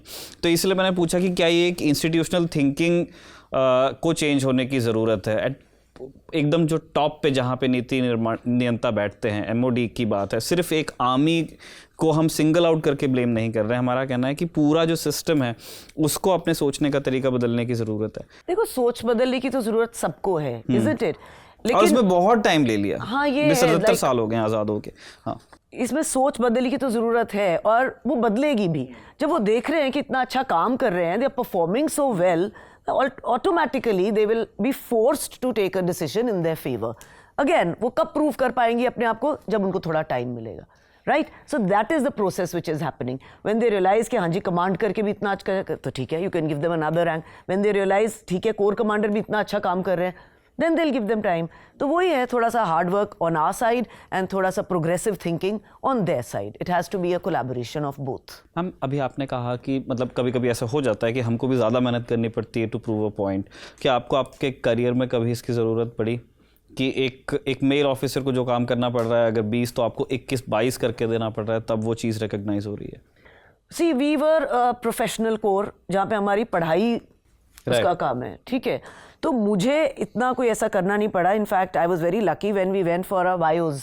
जब हम यंग ऑफिसर्स कोर्स के लिए गए तो मेल ऑफिसर्स भी थे. I was also there and I topped the course. Right. So despite मुझे वो पहले ही एक अपर हैंड मिल गया था कि I already topped the course. तो उसके बाद हम अपनी थोड़ी हवा में ही थे कि भाई हमने तो वायोज टॉप किया है. तो मुझे कभी ऐसी अपॉर्चुनिटी नहीं मिली कि मुझे ऐसे करना लगे कि मुझे थोड़ा ज़्यादा काम करना पड़ेगा. I done it right in the beginning. पहले ही मैंने अपना बेंचमार्क सेट कर दिया था. तो उसके बाद तो प्रोफेशनली साउंड होना तो बहुत ज़रूरी है. हम सबको पढ़ाई करनी पड़ती है. यंग ऑफिसर्स के कोर्स के बाद दोबारा कोर्सेज करने पड़ते हैं जहाँ पे अपने आप को अपस्किल करते रहते हैं. तो मेंटली फिजिकली इकट्ठे करते थे हम लोग. ऐसा कोई नहीं, मैंने कुछ ज़्यादा रगड़ा नहीं खाया. I was with them. ठीक है मैम. एक किस्सा हमको 1997 का मिल रहा है मिजोरम का. लीमाकोंग में तब आपकी पोस्टिंग थी. क्या हुआ था वहाँ पे जब एक जवान का कोर्ट मार्शल करना पड़ा था आपको? That was a very unfortunate incident. और ऐसा था, I had gone for a court martial. तो लीमाकोंग में गए हुए थे, तो वो गेस्ट रूम में रह रहे थे और मुझे वहाँ पे रहते करीब 2 हफ्ते हो चुके थे. तो एक दिन रात को आई was just feeling very uncomfortable. जो मेरा गेस्ट रूम था वो सारा शीशे का था, ठीक है, सारे शीशे थे और एक डोर था. तो वैसे भी एज विमेन हमें लगता है हमेशा कि पूरे शीशे हैं, अकेले हो, ओनली वुमन. तो थोड़ा सा हमेशा being a woman, not only in the defence, being a woman हमेशा ऐसा एक डर सा रहता है. हमारी इंट्यूशन होती है. तो उस रात मुझे थोड़ी सी ज़्यादा इंट्यूशन हो रही है कि यार कुछ गड़बड़ होने वाली है, कुछ गड़बड़ होने वाली है. तो मैं हनुमान चालीसा पढ़ते जा रहा हूँ अपने मन में, और मैंने टॉर्च मांगी एक ऑफिसर से, और मैंने वो टॉर्च अपने डोर के नॉब के ऊपर लगा रखी है. इसे कुछ पता है कि आज कुछ गड़बड़ होगी. और थोड़ी देर बाद क्या होता है कि लाइट्स बंद हो जाती हैं, मेन स्विच ऑफ हो गया. एंड मैंने देखा मेरा नॉब हिल रहा है, और वहाँ से पीछे से, दरवाजे के पीछे से की ऐसी कुछ आवाज़ है. somebody was slurring. I could smell smoke, I could smell alcohol. तो मुझे पता था कुछ गड़बड़. तो जब उसने कुछ बोला पिछले डोर से, मैंने अपने उस रूम की खिड़की दरवाज़ा खोला and I rushed out of that room. बाहर निकल गया. और वहाँ पे एक प्रोसिक्यूटिंग ऑफिसर थे. I ran up to him and I told him, sir मेरे रूम के बाहर कोई है, आप चलो मेरे साथ, लाइट्स भी नहीं है वहाँ पे, चलो. सो ही सेज के यार अच्छा लाइट्स तो हैं मेरे यहाँ पे. मैंने कहा नहीं, मेरे वहाँ पे लाइट्स भी नहीं है. तो वो आए मेरे साथ और उन्होंने देखा कि ही कुड स्मेल दैट, पर कोई था ही नहीं वहाँ पे. तो वो अंदर आए मेरे रूम में, इधर कुछ भी नहीं है, कुछ भी नहीं है. नहीं है कोई, प्रिया यू मस्ट बी इमेजिनिंग. नहीं है, कुछ नहीं है. I said I am not imagining, I know for sure, but anyway thank you for coming. तो जब वो जाने वाले थे तो मेरे रूम के बगल में एक डाइनिंग रूम था, साथ में सेम डोर, और मैंने वो डोर बंद किया था रात को सोने के पहले. राइट नाउ उसका लैच खुला हुआ था. तो आई सेड सर चलते अंदर देखते क्या है. लाइट ऑन की हमने और देखा वो डाइनिंग टेबल के बीच में क्राउच होके एक आदमी था. He was not in uniform but he was a soldier. उसको फिर बाहर निकाला. I got very annoyed with him. उसको पूछा क्या, बोल भी नहीं पा रहा था. He was quite inebriated. So then we got to know वो मेस का जवान था और उसने दारू पी रखी थी और वो मेरे वहाँ पे घुस गया था. तो मैंने उसको पकड़ के अच्छे से I just give it off to him. और फिर वो प्रोसिक्यूटिंग ऑफिसर ने उसको पानी वारी डाला उसके मुंह पे और उसको अलग किया. एंड देन कुटाई की उसकी? नहीं, कुटाई नहीं हम कर सकते. मतलब इट्स एन ऑफेंस. आप नहीं, पुलिस ऐसे नहीं कर सकते. तो उन्होंने पानी डाला उसको, कह नहीं सकते हैं कि कुटाई नहीं की. आई एम नॉट सेइंग दैट. तो उन्होंने उसको हैंड ओवर कर दिया CMP को, पुलिस को. और I went back to my room and I was very traumatised. बहुत महीने तक I was very traumatised. Number 1 के आई एम एन ऑफिसर, मेरे साथ भी ऐसा हो सकता है. और नंबर 2 अपना जवान ऐसे कर सकता है। मैंने अपनी बुक में एक चैप्टर लिखा है, my autobiography which is called marching on. उसका एक चैप्टर है a woman is a woman is a woman. I understood that day कि even if you are an officer, even if you are whatever, at the end of the day you are a woman and you have to make sure that you are always prepared. तो हाँ, उसका court martial हुआ, मैंने नहीं किया, end of course the law took its way, whatever has to be done with him, he was dealt with. तो ये एक ओनली एक काला धब्बा मेरी फौज की ज़िंदगी में यही है। मैम, कभी आपको अपने जो प्रोफेशनल करियर रहा आपका जैक में, आर्मी के अंदर, क्या कभी आपको इस द्वैध में, इस डायलेमा में पड़ना पड़ा कि अभी मैं अपने अंदर की औरत को देखूं या अभी मैं अपने अंदर की ऑफिसर को देखूं? क्या कभी ऐसा कोई केस सामने आया जब आपको दोनों की कॉलिंग आ रही है, ऑफिसर वाली भी आ रही है और एक औरत की, मुझे कहाँ जाके खड़े होना है? यार, मैंने अपनी ज़िंदगी में अपने आप को कभी इनको सेपरेट नहीं सोचा, औरत को और ऑफिसर का। I was commissioned into the Indian army as an officer. तो वो लेडी वुमन वाला मैंने कभी सोचा ही नहीं है ऐसे। I always behave like an officer. In fact जब वो सिग्नल भेजते थे कि वुमन ऑफिसर कमिंग, मैं बोलता था please take the woman out, don't tell them a woman officer is coming, tell them an officer is coming. और जब मैंने अपना काम भी किया, मैंने कभी अपने आप को वुमन ऑफिसर नहीं देखा। I worked just like an officer. और ये क्रिएट किया है हम लोग ने, women officer, male officer. You don't have to think about that. You don't have to think about that. मैं आई am very grateful in my life कि ऐसा कभी नहीं मुझे आया कि मुझे वुमन बनना पड़ा कि ऑफिसर आए। Chose to be an officer at all times. Ma'am, हम यहाँ पे ऐसे लोग हैं, हमारे कई सारे दोस्त जो इस बातचीत को देखेंगे, उन्होंने देखा है कि कई बार जब आर्मी को फैसले लेने होते हैं, जब एक कोई कोर्ट मार्शल होता है, तो उनको बड़ी ऐसी चीज़ें कंसिडर करनी होती हैं कि वो ये देखें कि इस एक्शन का इंटेंट क्या था, या ये एक्शन अपने आप में सही था या गलत था। क्या कोई ऐसा कोई difficult specifics, I am sure आप नहीं रिवील कर सकती क्योंकि वो सीक्रेसी वाली बात है आर्मी की, लेकिन क्या कभी ऐसा कोई पड़ाव आपके जीवन में आया जैक कोर में रहते हुए जब आपको उसको डिसाइड करने में काफ़ी सोच विचार करना पड़ा? हमने इस तरह के केसेस, पॉपुलर रेफरेंस के लिए मैं बता दूं, शौर्य में लोगों ने देखे हैं, या उससे पहले फ्यू गुडमैन में देखे हैं। Now I'm going to take a very different tangent कि मुझे क्या डिसाइड करना पड़ा। When I went for my first court martial, I was just a lieutenant और छोटा सा woman first timer। तो when I went there और मैंने देखा कि कोर्ट में कौन कौन है, तो एक प्रिसाइडिंग साहब ऑफिसर है, कर्नल हैं, लेफ्टिनेंट कर्नल है, मेजर्स हैं, कैप्टन्स हैं। तो उनको देख के मुझे सबसे पहले तो घबराहट हुई कि भाई what will they think about me? I am a woman, I am new and this is my first court martial. They won't even be able to trust me. कि कैसे मेरे ऊपर इतना विश्वास कर सकते हैं? ठीक है, I'm from the Judge Advocate General's Department, पर I was a little inconfident. ठीक है, तो जब उन सबको मिले और तो उन्होंने बोला कि oh so lieutenant, how many trials have you done? How many court martials have you done? तो मैंने बड़े कॉन्फिडेंटली बोल दिया, sir this is my 4th court martial. बोलते ओ वेरी वेल, वेरी गुड। तो एक ट्रस्ट बिल्ड हो गया। फिर उसके बाद वो ट्रायल थोड़ा सा पेचीदा ट्रायल था, because it was to do with the kidnapping of a child, of a girl. और वो एक जवान ने उसको किडनैप किया था। तो जितने भी विटनेसेस थे वो मोस्टली चिल्ड्रन थे। अच्छा। तो अब आप देखिए, एक आर्मी ऑफिसर को देख के हम ही लोग घबरा जाते हैं। किस जगह की बात है? स्पेसिफिक आप फॉर्मेशन में बताइए। हिसार। तो एक कोर्ट मार्शल के उसको देख के लोग घबरा जाते हैं। आर्मी ऑफिसर सिटिंग टुगेदर और बड़ा फॉर्मल सेटअप है, तो बच्चों की तो क्या हालत होगी ना। So that if you are saying, that was something which I had to understand, that being an army officer and being a woman and understanding what they have to say, इनको पहले कंफर्टेबल बनाओ, फिर इनसे इनका evidence लो। दो चीज़ें हो सकती है कि एक तो वो डर के मारे कुछ भी ना बोले, और एक के टू मेक देमसेल्व्स बिलीवेबल वो कुछ भी। हाँ, ठीक है। तो ये बैलेंस मैंने बहुत अच्छे से मेंटेन किया। आई वुड गो, तो कोर्ट मार्शल प्रोसीडिंग्स हमें बाय हैंड लिखनी पड़ती थी, एवरीथिंग, कि the witness has come in, witness is name, सब कुछ लिखना पड़ता है जो भी हो रहा होता है। मैंने उसकी बहुत अच्छे से तैयारी की, सारे विटनेसेस की। शाम को जाके मैं बहुत टू स्टडी क्या हो सकता है, क्या हो सकता है, बहुत कॉन्सेंट्रेशन से। That trial went of very smoothly. वो बहुत गड़बड़ हो सकती थी उस ट्रायल में, लेकिन वो बहुत स्मूथली गया and it reached the correct decision also. और वो गिल्टी डिक्लेयर हुआ, अक्यूज, और उसको जो पनिशमेंट मिलनी थी वो मिल गई।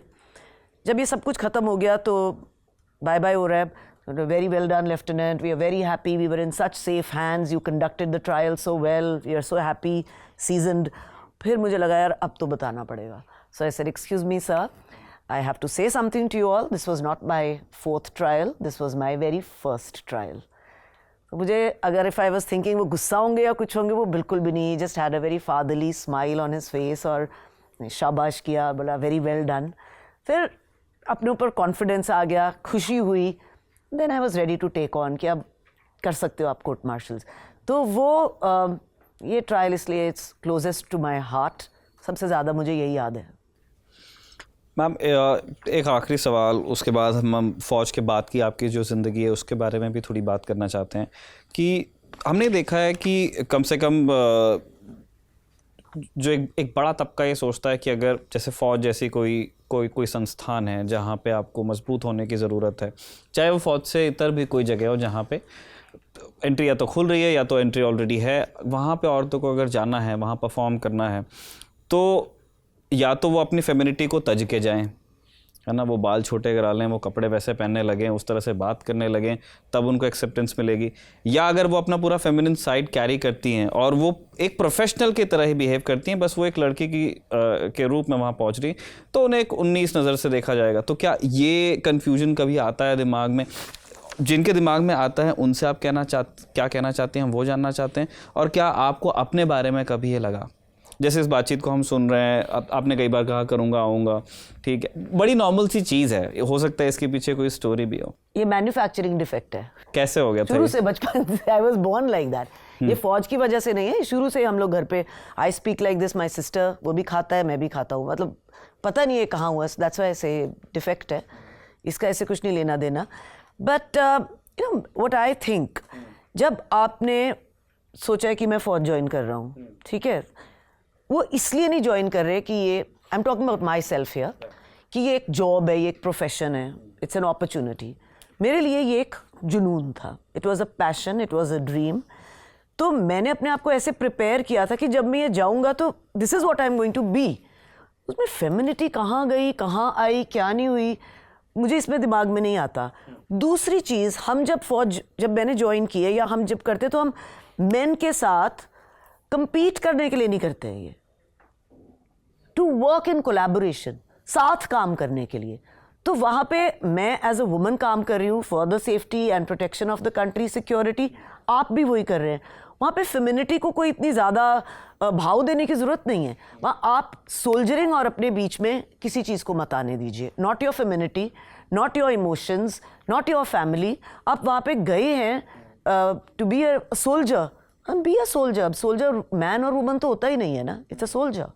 ठीक है, आता हूँ जाता हूँ से ज़्यादा एक कर्नल भी थे जो आती हूँ जाती हूँ पे आ गए थे। हाँ, एक हमारे कर्नल CS नायर थे, so he was from South India, तो उनकी हिंदी थोड़ी गड़बड़ थी, तो वो हमेशा ही बोलते थे कि मैं आती हूँ और मैं बोलता था मैं जाता हूँ। So this was a joke in our office के ये दोनों के जेंडर्स गड़बड़ हो रखे हैं।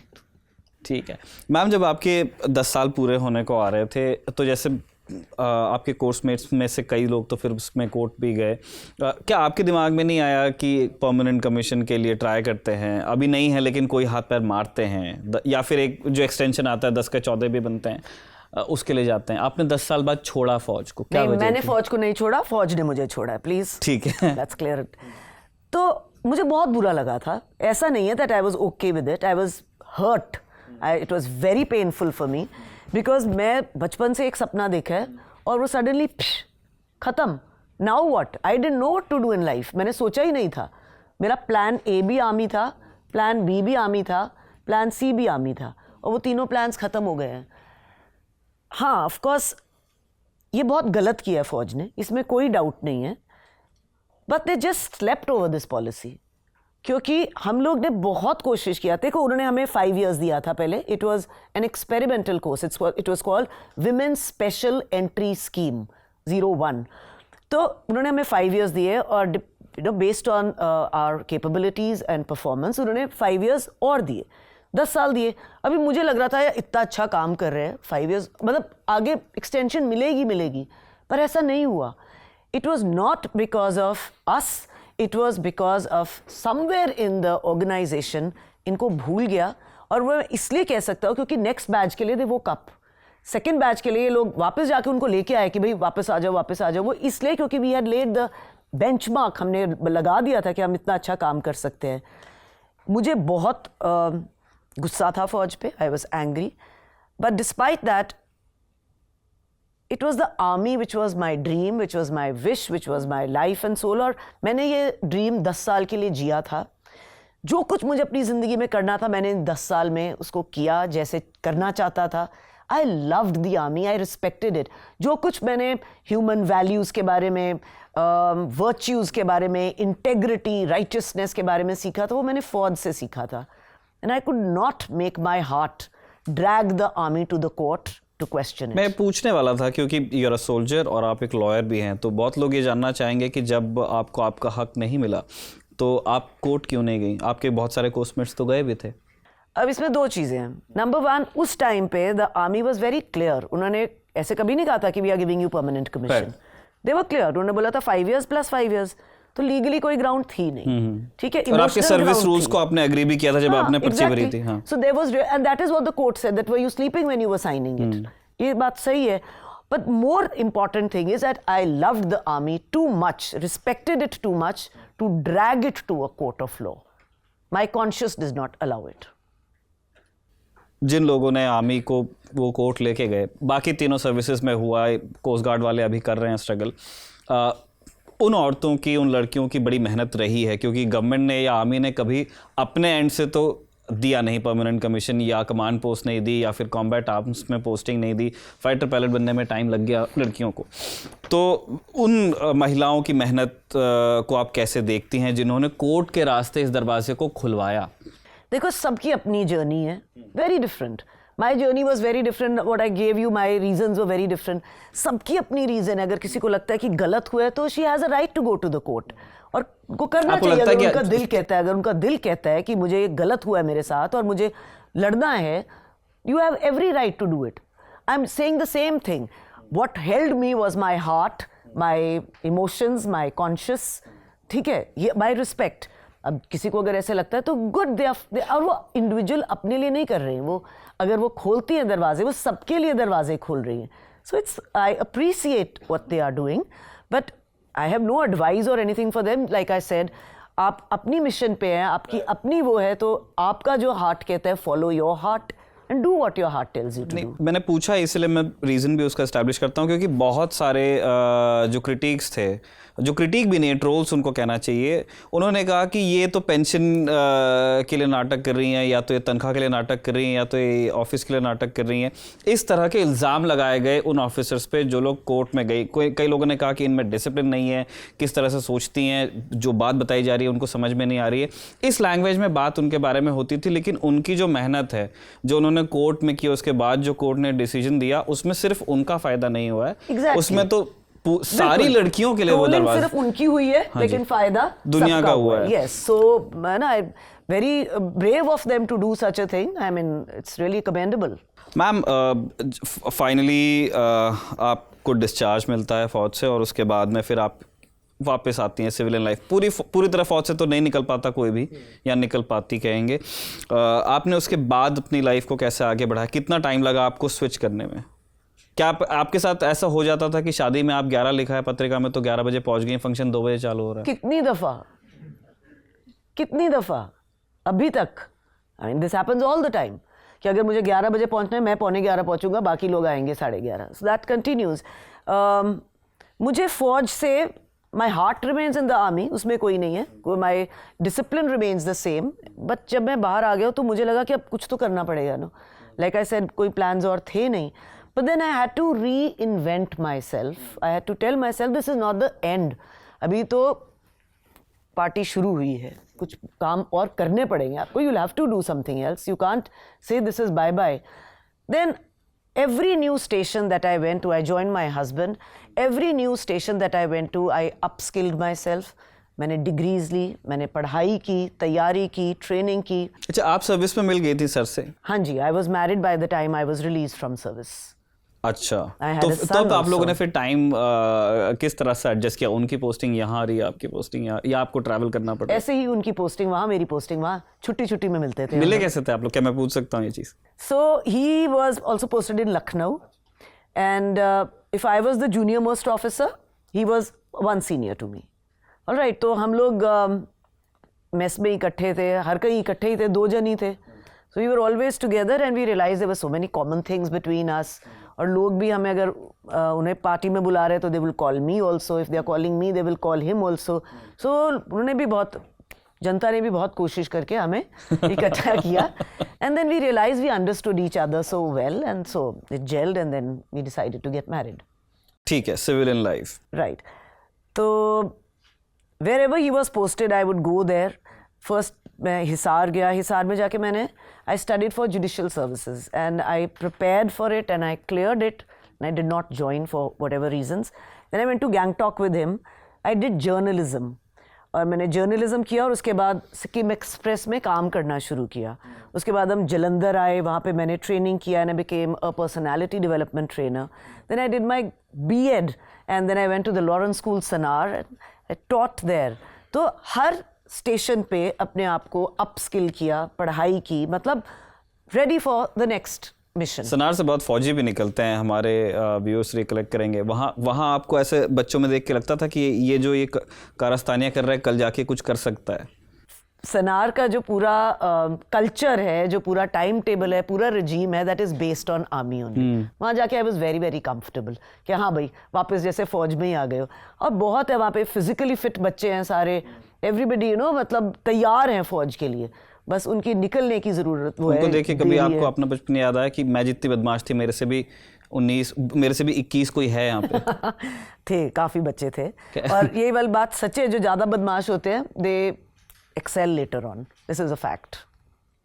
ठीक बात है. अब आप अपना टाइम कैसे स्पेंड करनी है, कैसे आप अपने 24 घंटे बिताते? All right. तो फिर हमने जब सनार के बाद, just before the pandemic, I came back to Chandigarh. हमने डिसाइड किया था कि हम लोग whatever we decided. पैंडमिक जब हो गया तो हमने दोबारा से देखा कि what was the failure during the pandemic. Pandemic में फेलियर था leadership. Right? There was a total failure of leadership. हम किसी को ब्लेम कर रहे थे कि इसकी वजह से ये नहीं हो रहा है. बट वी डिसाइडेड दैट हमारी कंट्री को लीडरशिप की ज़रूरत है. So we opened up leadership academy which is called Major Priya Jhingan Leadership Academy. And our vision is that we make the youth of our country future ready, so that they are able to play a very very important role in progressive India, Hamesha Agrasar, where everybody has an equal opportunity towards experiencing, towards learning, towards acting and growth. ये हमारा vision था. तो हमने ये academy start की, और साथ में also travel and adventure company. It's a combination now. So I am the director of PepTurf, which is an adventure and travel company, and the head of MPJ Leadership Academy. इनको combine करके we take students for outbound training. क्योंकि maths, physics, chemistry, Hindi की तरह leadership school में नहीं सिखाई जाती है, लेकिन वो आउटडोर सिखाई जा सकती है. So with our experience, with our training, with our efforts, जो कुछ हमने सीखा है, we try to imbibe that in our children. तो हमारे उनके साथ ट्रेनिंग सेशंस चलते हैं, including adventure, including that would be mountaineering, that would be rafting, that could be skiing, and along with it we inculcate leadership into that. So मेरे hands are full. That's how I keep myself busy. ठीक है ma'am, मैं floor खोलने वाला था अपने दोस्तों के लिए, लेकिन एक चीज़ मुझे फिर याद आ गई, मुझे लगा कि पूछ लेना चाहिए जब हम यहीं पे हैं. तो मेरी आपसे जो बात हुई है, मुझे उससे मतलब इम्प्रेशन जो मेरा बना वो यही है कि अगर आप अगर कोशिश कर रहे हो तो फिर कोई नई चीज़ करने में भी उतनी प्रॉब्लम होती नहीं है. अगर आपका फोकस सही जगह पे है, अगर आपकी कंडीशनिंग उस तरह से है, अगर आप उतने तैयार हो, अपनी ट्रेनिंग पे भरोसा कर रहे हो, खुद पे भरोसा कर रहे हो, तो विल सेल थ्रू. एक दूसरी कहानी जो हमने कई लोगों से सुनी है, एक फिल्म भी आई थी गुंजन सक्सेना, आपने देखी थी? आपको देख करके कैसी लगी? क्योंकि उस फिल्म को देखने के बाद एयरफोर्स की तरफ से भी और बाकी सर्विसेज से भी जो एक्सपर्ट हैं, उन्होंने काफ़ी उनके रिजर्वेशंस थे जिस तरह से चित्रित किया गया है. देखो, I don't know what her life must have been, कि उनके वो एक्सपीरियंसेस थे कि नहीं। नहीं, मैं लेकिन ऐसा रियल है- गुंजन सक्सेना के बारे में नहीं पूछ रहा हूँ, मैं पूछ रहा हूँ जो जिस तरह फिल्म में दिखाया गया है। फिल्म में जैसे मैं आपकी एंट्री इस बातचीत में अभी लोगों को पता चलेगी, फिल्म में देख के ऐसा लगता है कि काफ़ी हॉस्टाइल था शुरुआत में और उनको काफ़ी मतलब मेहनत से उनको आगे बढ़ना पड़ा, बड़े ख़राब सारे अनुभवों को पीछे छोड़ते हुए। तो ये दो अलग अलग तरह की एंट्रीज की बात हो रही है। वो भी एक नई चीज़ कर रहे हैं जो उस फिल्म में दिखाया गया, आपने भी एक नई चीज़ की, you were cadet 1। But I don't want to draw a comparison here. I don't want to draw a comparison कि मैंने ऐसे किया इसलिए ऐसे हुआ, उन्होंने ऐसा नहीं किया इसलिए ऐसा नहीं हुआ. I'm not the right person to do that. But एक चीज़ I will like to tell you, जब मैंने फौज ज्वाइन किया और जब मैं कमीशन भी हुआ तो I behaved like the male officers. मैंने कभी अपने आप को या उनमें कोई फ़र्क नहीं देखा. अगर वो एक सिगरेट ब्रेक ले रहे हैं या ड्रिंक ब्रेक ले रहे हैं या I was with them. ये नहीं कि मैं अपने रूम में अकेला बैठा हुआ और वो मैं उनके साथ जाता था, उनके साथ बैठता था, उनकी तरह बातें करता था, उनके साथ था. तो उनको कभी ऐसा नहीं लगा कि इसको कोई अलग ट्रीटमेंट देनी है, इसको ऐसे ट्रीट करना है या ऐसे ट्रीट करना है. I used to sit with them, हम लोग हंसते थे, पार्टी इकट्ठे करते थे, ऐसा कुछ नहीं है. थोड़ी थोड़ी चीज़ें थी, जैसे she had a problem about changing, I had a problem, there were no toilets, female toilets नहीं थे. पर मुझे लगा ये कोई इतनी बड़ी बात थोड़े ना है यार. That's how I dealt with कि छोटी सी बात है, टॉयलेट नहीं है, इसके बाद में कंप्लेन करने की क्या बात है. कहीं ना कहीं तो होगा ही यार, एक टॉयलेट तो ऐसा होगा विच इज यूनिसेक्सुअल. ढूंढा फर्स्ट ग्राउंड में नहीं है, सेकंड ग्राउंड में, थर्ड ग्राउंड में मिल गया एक ऐसा, मतलब एक आगे मेल यूरिनल है और उसके पीछे था एक ऐसा वाला भी, वो ढूंढ लिया. ऐसी छोटी सी बात है. अब जैसे सल्यूट नहीं किया, ये भी तो हॉस्टिलिटी है, but I dealt with it in a different manner. तो मेरा मेथड यही था कि like I said, I'm not here to compete with you. I wasn't there to compete with the men. I was there to work with them as a team. And I was accepted very, very nicely. मुझे कभी भी नहीं ऐसा कभी भी नहीं कहीं हुआ कि ऐसा सोचा हो कि यार ये वुमन है तो इसको ऐसे ट्रीट किया जाए. ठीक है. जो लड़कियां आपको देख रही हैं अभी और देखेंगी जब ये प्रेजेंटेशन हम लोग पब्लिश करेंगे, आप उनसे क्या कहना चाहती हैं जिनका आप ही की तरह दिल है कि मुझे एक फ़ौजी बनना है? तो अगर आपका दिल कहता है आपने फ़ौज ज्वाइन करनी है, सिर्फ तभी फ़ौज ज्वाइन करनी है. लाइक आई सेड, ये कोई प्रोफेशन नहीं है, ये कोई जॉब नहीं है. अगर ये दिल आपका कहता है, you will make it also. और फिर जब एक दिन आपने फ़ौज ज्वाइन कर ली ना, फिर बाकी चीज़ों को पीछे छोड़ देना. Then your job is to prove that you're a good officer, you're a good फौजी. तब फैमिली, तब इमोशंस, बाकी सारी चीज़ें पीछे. My favourite dialogue is that nothing should come between you and soldiering, then prove your might. ठीक है. इसी नोट पे हम फ्लोर को खोलेंगे. अपने जो दोस्त हमारे यहाँ इकट्ठे हैं कि ये कुछ सवाल पूछेंगे. हमारे पास में 3-4 सवालों का टाइम है. Hello ma'am, this is अक्षा. So my question is कि आपने बोला जब आपकी फ़र्स्ट पोस्टिंग थी तो यू गॉट वैलिडेटेड जब उन्होंने बोला कि इनको मैम नहीं रेफ़र करना, refer to her as sir.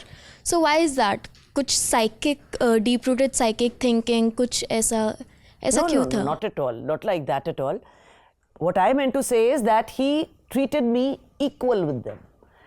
आप मैम फौज में ऑफिसर्स की वाइफ्स को भी कहते हो, तो अगर वो मुझे मैम बोलते तो it would have been slightly fluid हो जाता. लेकिन बस by giving you that title that you are sir, she is sir, there is no difference. You are wearing the same uniform, you are doing the same work. Just because she is a woman doesn't mean that she is different. That's what I meant by validation. Thank you. नमस्कार ma'am. नमस्कार. अंतर्राष्ट्रीय महिला दिवस की आपको ढेर सारी शुभकामनाएं. आपको भी. मेरा नाम भूमिका नामदेव है. And if you permit me to ask ma'am, आपने चर्चा की आपकी फैमिली बहुत सपोर्टिव रही है, आपने चर्चा की आपकी ट्रेनिंग और पोस्टिंग की. I wanted to ask you some real life, personal life incidents where as a women in the society, what is that guru mantra that has always worked for you? Something which has made you consistent to be the better version of yourself every day. Anything if you want to share with us. See, every morning you have to get up and tell yourself that आज जो है, that is the present. It's a gift to me. Yes. And I'm going to make the best of it. जो कल था वो चला गया और जो कल आने वाला है वो पता नहीं आएगा कि नहीं आएगा. So all you have in your hands is today. You have to make the most of it. जहाँ तक आप कह रही है, आपका first part of the question है, तो मैंने कभी अपने आप को सच्ची में, ना मुझे फैमिली में ऐसा कभी किसी ने महसूस कराया या कभी ऐसे किया कि I treat human beings as human beings. ये जेंडर्स हमने क्रिएट किए हैं, जेंडर्स के जॉब्स कौन करेगा क्या करेगा वो भी हमने क्रिएट किए हैं। अब मैं अपनी गाड़ी भी साफ़ कर लेता हूँ और मुझे खाना भी बनाना आता है, so it's okay as a human being whatever I am capable of doing. तो मैंने शुरू से यही दिमाग में रखा है कि जो काम आप कर सकते हो आप कर सकते हो, it's not that it is gender based. Probably that helped me. First of all, happy Women's Day, ma'am. Thank you. Ma'am, my question to you is like when we see the dreams, when we also talk about the role model. So, who is your role model when you start when you think of the dream of an army? So my dream in the army did not have that kind of a role model. My role model otherwise is Shahid Bhagat Singh. वो he is very close to my heart. मतलब आप सोचिए एक 23 साल के नौजवान, ही was a revolutionary person. आप सोचिए कितने पैशनेट होंगे वो अपनी कंट्री के लिए कि उस उम्र में, आप लोग की उम्र में 23, जब हम सिर्फ सोच रहे होते अपने जॉब के बारे में, करियर के बारे में, starting a family, his only focus was his country and he died for his country. So he is my role model and he always will be. जहाँ तक फ़ौज ज्वाइन करने का है तो एक इंसिडेंट है। आई वॉज इन क्लास 9 और हमारे स्कूल में एक गवर्नर आए थे और उनके साथ उनका एक ADC आया था। ADC is an army officer. मुझे नहीं पता वो कौन थे, पर उनको देख के हम लोग everybody in the class was just looking at him. और जब हम लोग क्लास में वापस गए तो सब कहने लगे कि I am going to become an army I am going to marry an army officer, I get married to an army officer. And I said that I am going to become an army officer. So he is an unknown person, but it was the uniform which was my inspiration that time.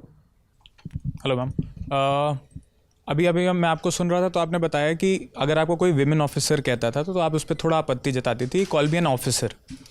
इसकी एक विवेचना ये है जो gender discourse में हम अक्सर करते हैं कि जब आप विमेन ऑफिसर कहते हो तो आप असल में ये दर्ज करवाना चाहते हो कि मैं एक महिला हूँ, और वो इसलिए क्योंकि उसको ज़्यादा संघर्ष करना पड़ रहा है और एक पेट्रियार्कल पिजन होल से ही निकलकर आपकी बात वैलिडेट होती है। तो ये जो इसकी विवेचना है कि विमेन बोलकर जानबूझकर कि एक पेट्रियार्कल इंडस्ट्री में, एक पेट्रियार्कल प्रोफेशन में विमेन बोलकर हम इस चीज़ को असर्ट करते हैं कि हाँ मैं महिला हूँ और मैं एक अफसर हूँ, इसकी एक ये सेकंड विवेचना, इस पे आप क्या सोचती हैं? हो सकता है कुछ लोग ऐसे करते होंगे। इट इज़ पॉसिबल कि आपने इतना काम किया और आप चाहते हैं कि अब ये दोनों को स्टैंप लगे कि I am a woman as well as an officer. But fortunately मुझे ऐसा कभी नहीं हुआ। मैंने दिमाग में ऐसे सोचा कि जब वो भेज रहे, एक सिग्नल भेज रहे कि women officer coming for the trial, तो मुझे लगा ये मुझे डिफरेंशियल ट्रीटमेंट मिलेगी कि इसके लिए डिफरेंट गेस्ट रूम कर दो, इसके लिए ये वाली गाड़ी भेज दो, इसके लिए ऐसा। तो आई did not want any of that. मैं चाहता था कि जो मेल ऑफिसर को के लिए एप्लीकेबल है मेरे लिए वही एप्लीकेबल हो। पर हाँ, you are right, that could be a second way of an attitude for certain women. Yes, thank you. नमस्कार मैम, मैं अनंत चतुर्वेदी हिंदू कॉलेज से। मैं ये कहा जैसे भारतीय सेना जो है वो अपने शौर्य और वीरता के साथ साथ अपने अनुशासन के लिए भी जानी जाती है। मैं अपने जीवन में बहुत अनुशासनहीन व्यक्ति हूँ, जैसे एक तरह से कह सकते हैं। तो इसका कई बार मुझे नुकसान भी उठाना पड़ता है। तो आप अगर कुछ मंत्र दे सकें जैसे मुझे कुछ उससे लाभ अगर हो। ओके, तो आपने खुद ही कह दिया है अनुशासन ही तो सबसे इम्पॉर्टेंट चीज़ है। लेकिन अनुशासन का नंबर 1 जो मैं if I see my life और if I have to advise anybody is time management. अगर आप, सबके पास 24 घंटे हैं, अगर आप उन 24 घंटों को अच्छे से किसी काम करने में ही स्पेंड करते हैं, फ़ोन पे नहीं, गैजेट्स पे नहीं, बाकी चीज़ों में नहीं, मतलब जो आपका काम है अपने आप को टाइम टेबल की तरह उसको करते हैं, और शाम को आप देखेंगे कि आपने हाँ जो अपने लिए सिलेक्ट किया था काम वो सारे आज के लिए हो गए, आप खुद ही डिसिप्लिन्ड हो जाएंगे।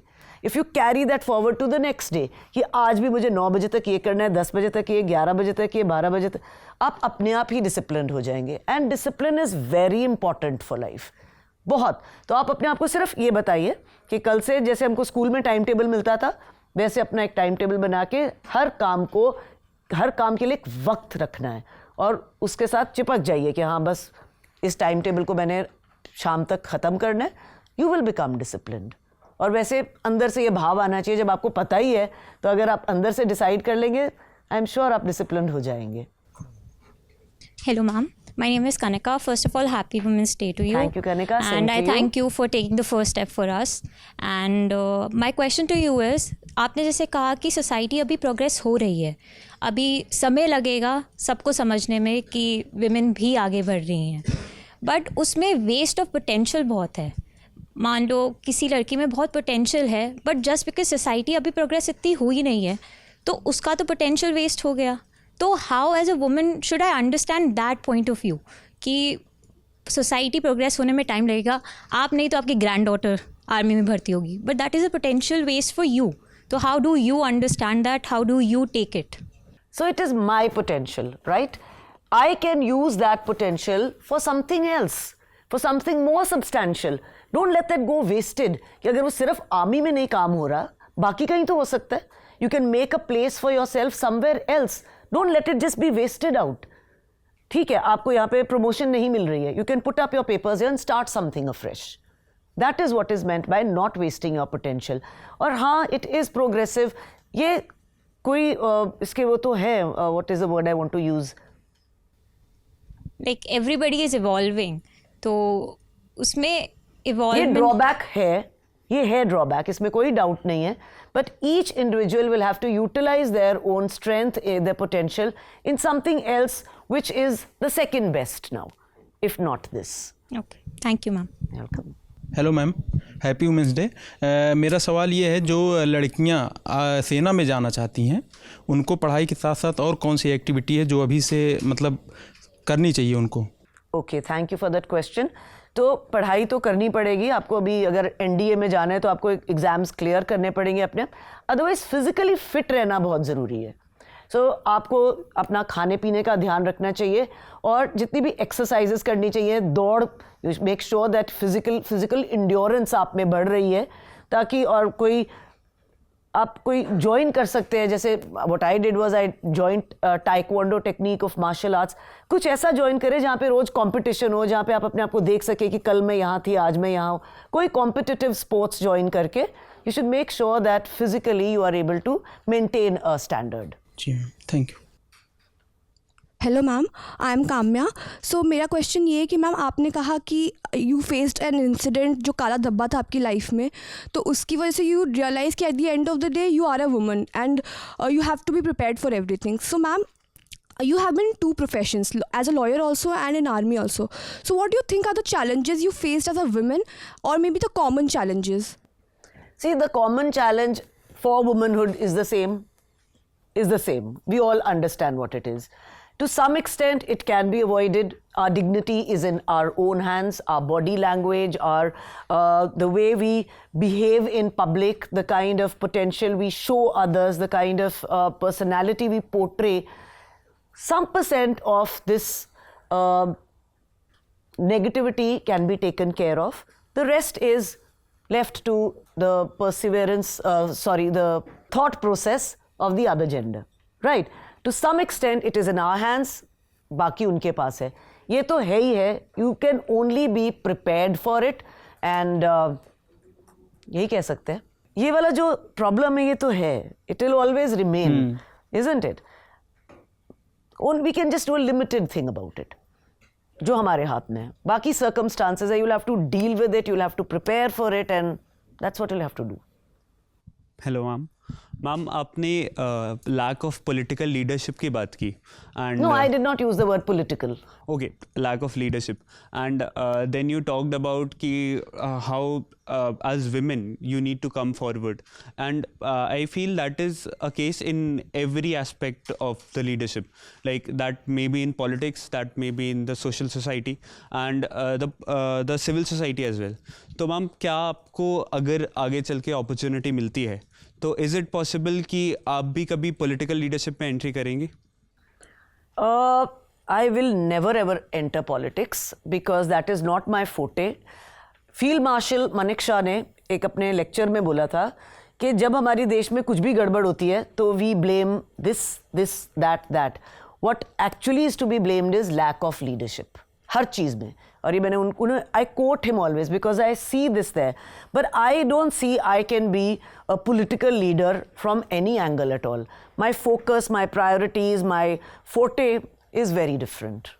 हेलो मैम, हमारे यहाँ आर्मी में we do have NCC special entry scheme as well. हम OTA में एंट्री उसके थ्रू भी पा सकते हैं विदाउट क्वालिफाइंग और sitting for the CDS level examination, written examination. Do you think कि इज़ इट जस्टिफाइबल? मतलब कहीं एक बच्चा है जो CDS के लिए प्रिपेयर कर रहा है, एंट्रेंस दे रहा है, और एक बच्चा है जो NCC करता है, उसमें भी मेहनत है, बट एक्चुअली एंट्रेंस लेवल पे जो क्वेश्चन पेपर आता है, कहीं ना कहीं उससे कॉम्प्रोमाइज़ करना पड़ता है उन स्टूडेंट्स को. सिलेक्शन प्रोसेस में वो जस्टिफाइड नहीं होता कि जो एंट्रेंस दे के जा रहे हैं और जो फिजिकल एक्टिविटी और NCC प्रोग्राम करके जो एंट्री पा रहे हैं. डू यू थिंक कि दोनों में कंपेयर किया जाए तो They don't have to do their SSB also. they go for SSB, but they have to go for SSB. So SSB is actually the qualifying test, right? जैसे I told you, मेरी interview में मुझे बोला कि आप advocate होगे तो होगे, right? That is not the requirement for joining the army. Clearing the SSB is a complete interview of your personality. So if the army is looking for that, उन्होंने पॉलिसी ऐसी बनाई है कि आपकी पढ़ाई कम मैटर करती है और आपकी SSB में जो आपकी परफॉर्मेंस है, that is more the requirement of the academy, then maybe it's justified that ways. ठीक है, जनता के 2-3 सवाल हैं मैम हमारे. दरअसल ये हुआ कि जब भी हमारे गेस्ट्स आते हैं हमारे न्यूज़ रूम में, तो हम लोग जो हम सोशल मीडिया के सारे प्लेटफॉर्म्स पे हम उनको इन्फॉर्म करते हैं, अपने सारे व्यूअर्स को, रीडर्स को, कि जैसे इस बार हमने बताया था कि मेजर झींगन आने वाली हैं, तो कुछ क्वेश्चंस उन्होंने भी पूछे हैं आपके लिए. मैं उसमें से 2-3 आपके सामने रखना चाहता हूँ. पहला क्वेश्चन आराधना का है. आराधना पूछ रही हैं कि क्या ये सच है कि भारतीय रक्षा बल औपनिवेशिक नियमों पर बहुत अधिक निर्भर है? ये इन दिनों बात भी खूब हो रही है कि एक कॉलोनियल हैंगओवर है जिसको दूर करने की ज़रूरत है. वो इसलिए स्टार्ट हुआ है कि navy has change the uniform and all. ऐसा कुछ नहीं है. There are certain traditions which we follow and they are good traditions. I don't think we are completely under the colonial effect. बट कोई ट्रेडिशंस ऐसी हैं जो हमारी यूनिफॉर्म्स हैं जो है, तो उसमें बड़ा अच्छा लगता है वो पहन के. बैटल ऑनर्स को लेके भी बोलते हैं, जैसे कई सारी बटालियंस ऐसी हैं, फॉर्मेशंस ऐसी हैं जो वो वाले बैटल ऑनर्स भी वहाँ पे सेलिब्रेट होते हैं. जहाँ पे जो लोग इसके बारे में बोल रहे हैं वो हैं जो जिनको उसके ट्रेडिशन स्टार्ट होने का नहीं पता है, अब तक लेके नहीं गए हैं. Who are we to comment on that? जो कर रहे हैं वो traditions, who are following them, who enjoy them, let them follow it. Who are we to tell them not to do something which is a tradition which they've been following for so many years? मतलब आपको लगता है कि ये unnecessary makeover की कोई जरूरत नहीं? This is because of media. I think media में लोगों के पास इतना सारा वक्त है कि कुछ ना कुछ कहीं ना कहीं बोलते रहो यार. So कुछ बोलना है तो कभी अच्छा भी बोल दिया, कभी गलत भी बोल दिया. ठीक है. अगला सवाल आशी का है. उन्होंने पूछा है कि अग्निवीर योजना पर आपकी क्या राय है? अग्निवीर अभी फर्स्ट बैच इंडक्ट भी हो गया है, उसमें भी महिलाओं के लिए रास्ता खोला गया, अब तो जेंडर न्यूट्रल कर दिया. सो अग्निवीर शॉर्ट टाइम अगर आप देखते हैं, स्मॉल टाइम के लिए बहुत अच्छी चीज़ है. बिकॉज आप देखो फौज का if we have a deficiency वो पूरी हो जाएगी. और जैसे कई लोग होते हैं, कई कंट्रीज़ में आपको होता है you have to give a compulsory military service. This would be तो वो इसीलिए होता है कि ये वाला जो आपका वैकेंसीज नहीं, डेफिशिएंसी ख़त्म हो जाए. This aspect will be taken care of. Second thing जो मुझे अलग लगता है, इनकी एक्सेप्टेबिलिटी के ऊपर मुझे थोड़ा सा वो रहता है कि how will people accept them knowing कि ये 4 साल बाद चले जाएंगे. इसके ऊपर मुझे है. पर अगेन ये भी काफ़ी इंडिविजुअलिस्टिक चॉइस होगी. अगर आप जाके अपनी जगह बना लेते हैं कि I am here to stay, I am here for the army, Agniveer के 25% तो रुकेंगे वहाँ पे. हाँ, रुकेंगे. अगर आप ऐसा बिहेव करेंगे वहाँ पे तो यू विल बी एक्सेप्टेड. नहीं तो फौज भी सोचेगी यार ये 4 साल के लिए आया, इसके बाद इसने चले जाना है, तो why invest in him also, right. So maybe ये मिक्स्ड वो है. आपको पता चलेगा, let the first batch enter, come out, then will be able to form cogent views about that. अभी तो ये सब कुछ ऐसा है कि ये होगा तो ऐसा होगा, बहुत ऑफिसर्स का कहना है कि कुछ चेंजेस की जरूरत जरूर पड़ेगी अग्निवीर में, लेकिन ये एक बैच ये पूरा कर ले टेनर अपने 4 साल का, पता चल जाए कितने बंदे निकलते हैं, कितने बंदे रहते हैं, फिर आइडिया लगे. मैम एक लिपि बॉय का एक बड़ा इंपॉर्टेंट क्वेश्चन है, आपकी लाइफ में नहीं हुआ लेकिन ये बहुत लड़कियों की प्रॉब्लम होती है. वो लिख रही हैं कि कई लड़कियों के फैमिली वाले नहीं मानते कि उनके करियर को लेकर के आपने अपने फैमिली को आर्मी के लिए कैसे मनाया, आप परिवार वालों और लड़कियों को क्या संदेश देना चाहेंगी? जैसे बहुत सारे लड़कियां ऐसे फैमिली से आती आप बताओ क्या बताओगे अपने पेरेंट्स को? या तो आपको उनको एजुकेट करना पड़ेगा, उनको अवेयर करना पड़ेगा और उनको साबित करना पड़ेगा कि भाई आई एम केपेबल और मैं कर लूँगा, ये मुझे करना पड़ेगा, मुझे करना है। आप उन्हें उनको ऑपोजिशन की तरह मत ट्रीट करो, उनको take them to your side, उनको अपनी आंखों से दिखाओ अपना सपना और कि क्या ये मेरा ड्रीम है, इसके लिए मैं ये कर रहा हूँ तो मुझे करने दो। आई डोंट नो पेरेंट्स मानेंगे नहीं मानेंगे क्या होगा, but this is the only solution. आप सिर्फ कोशिश कर सकते हैं।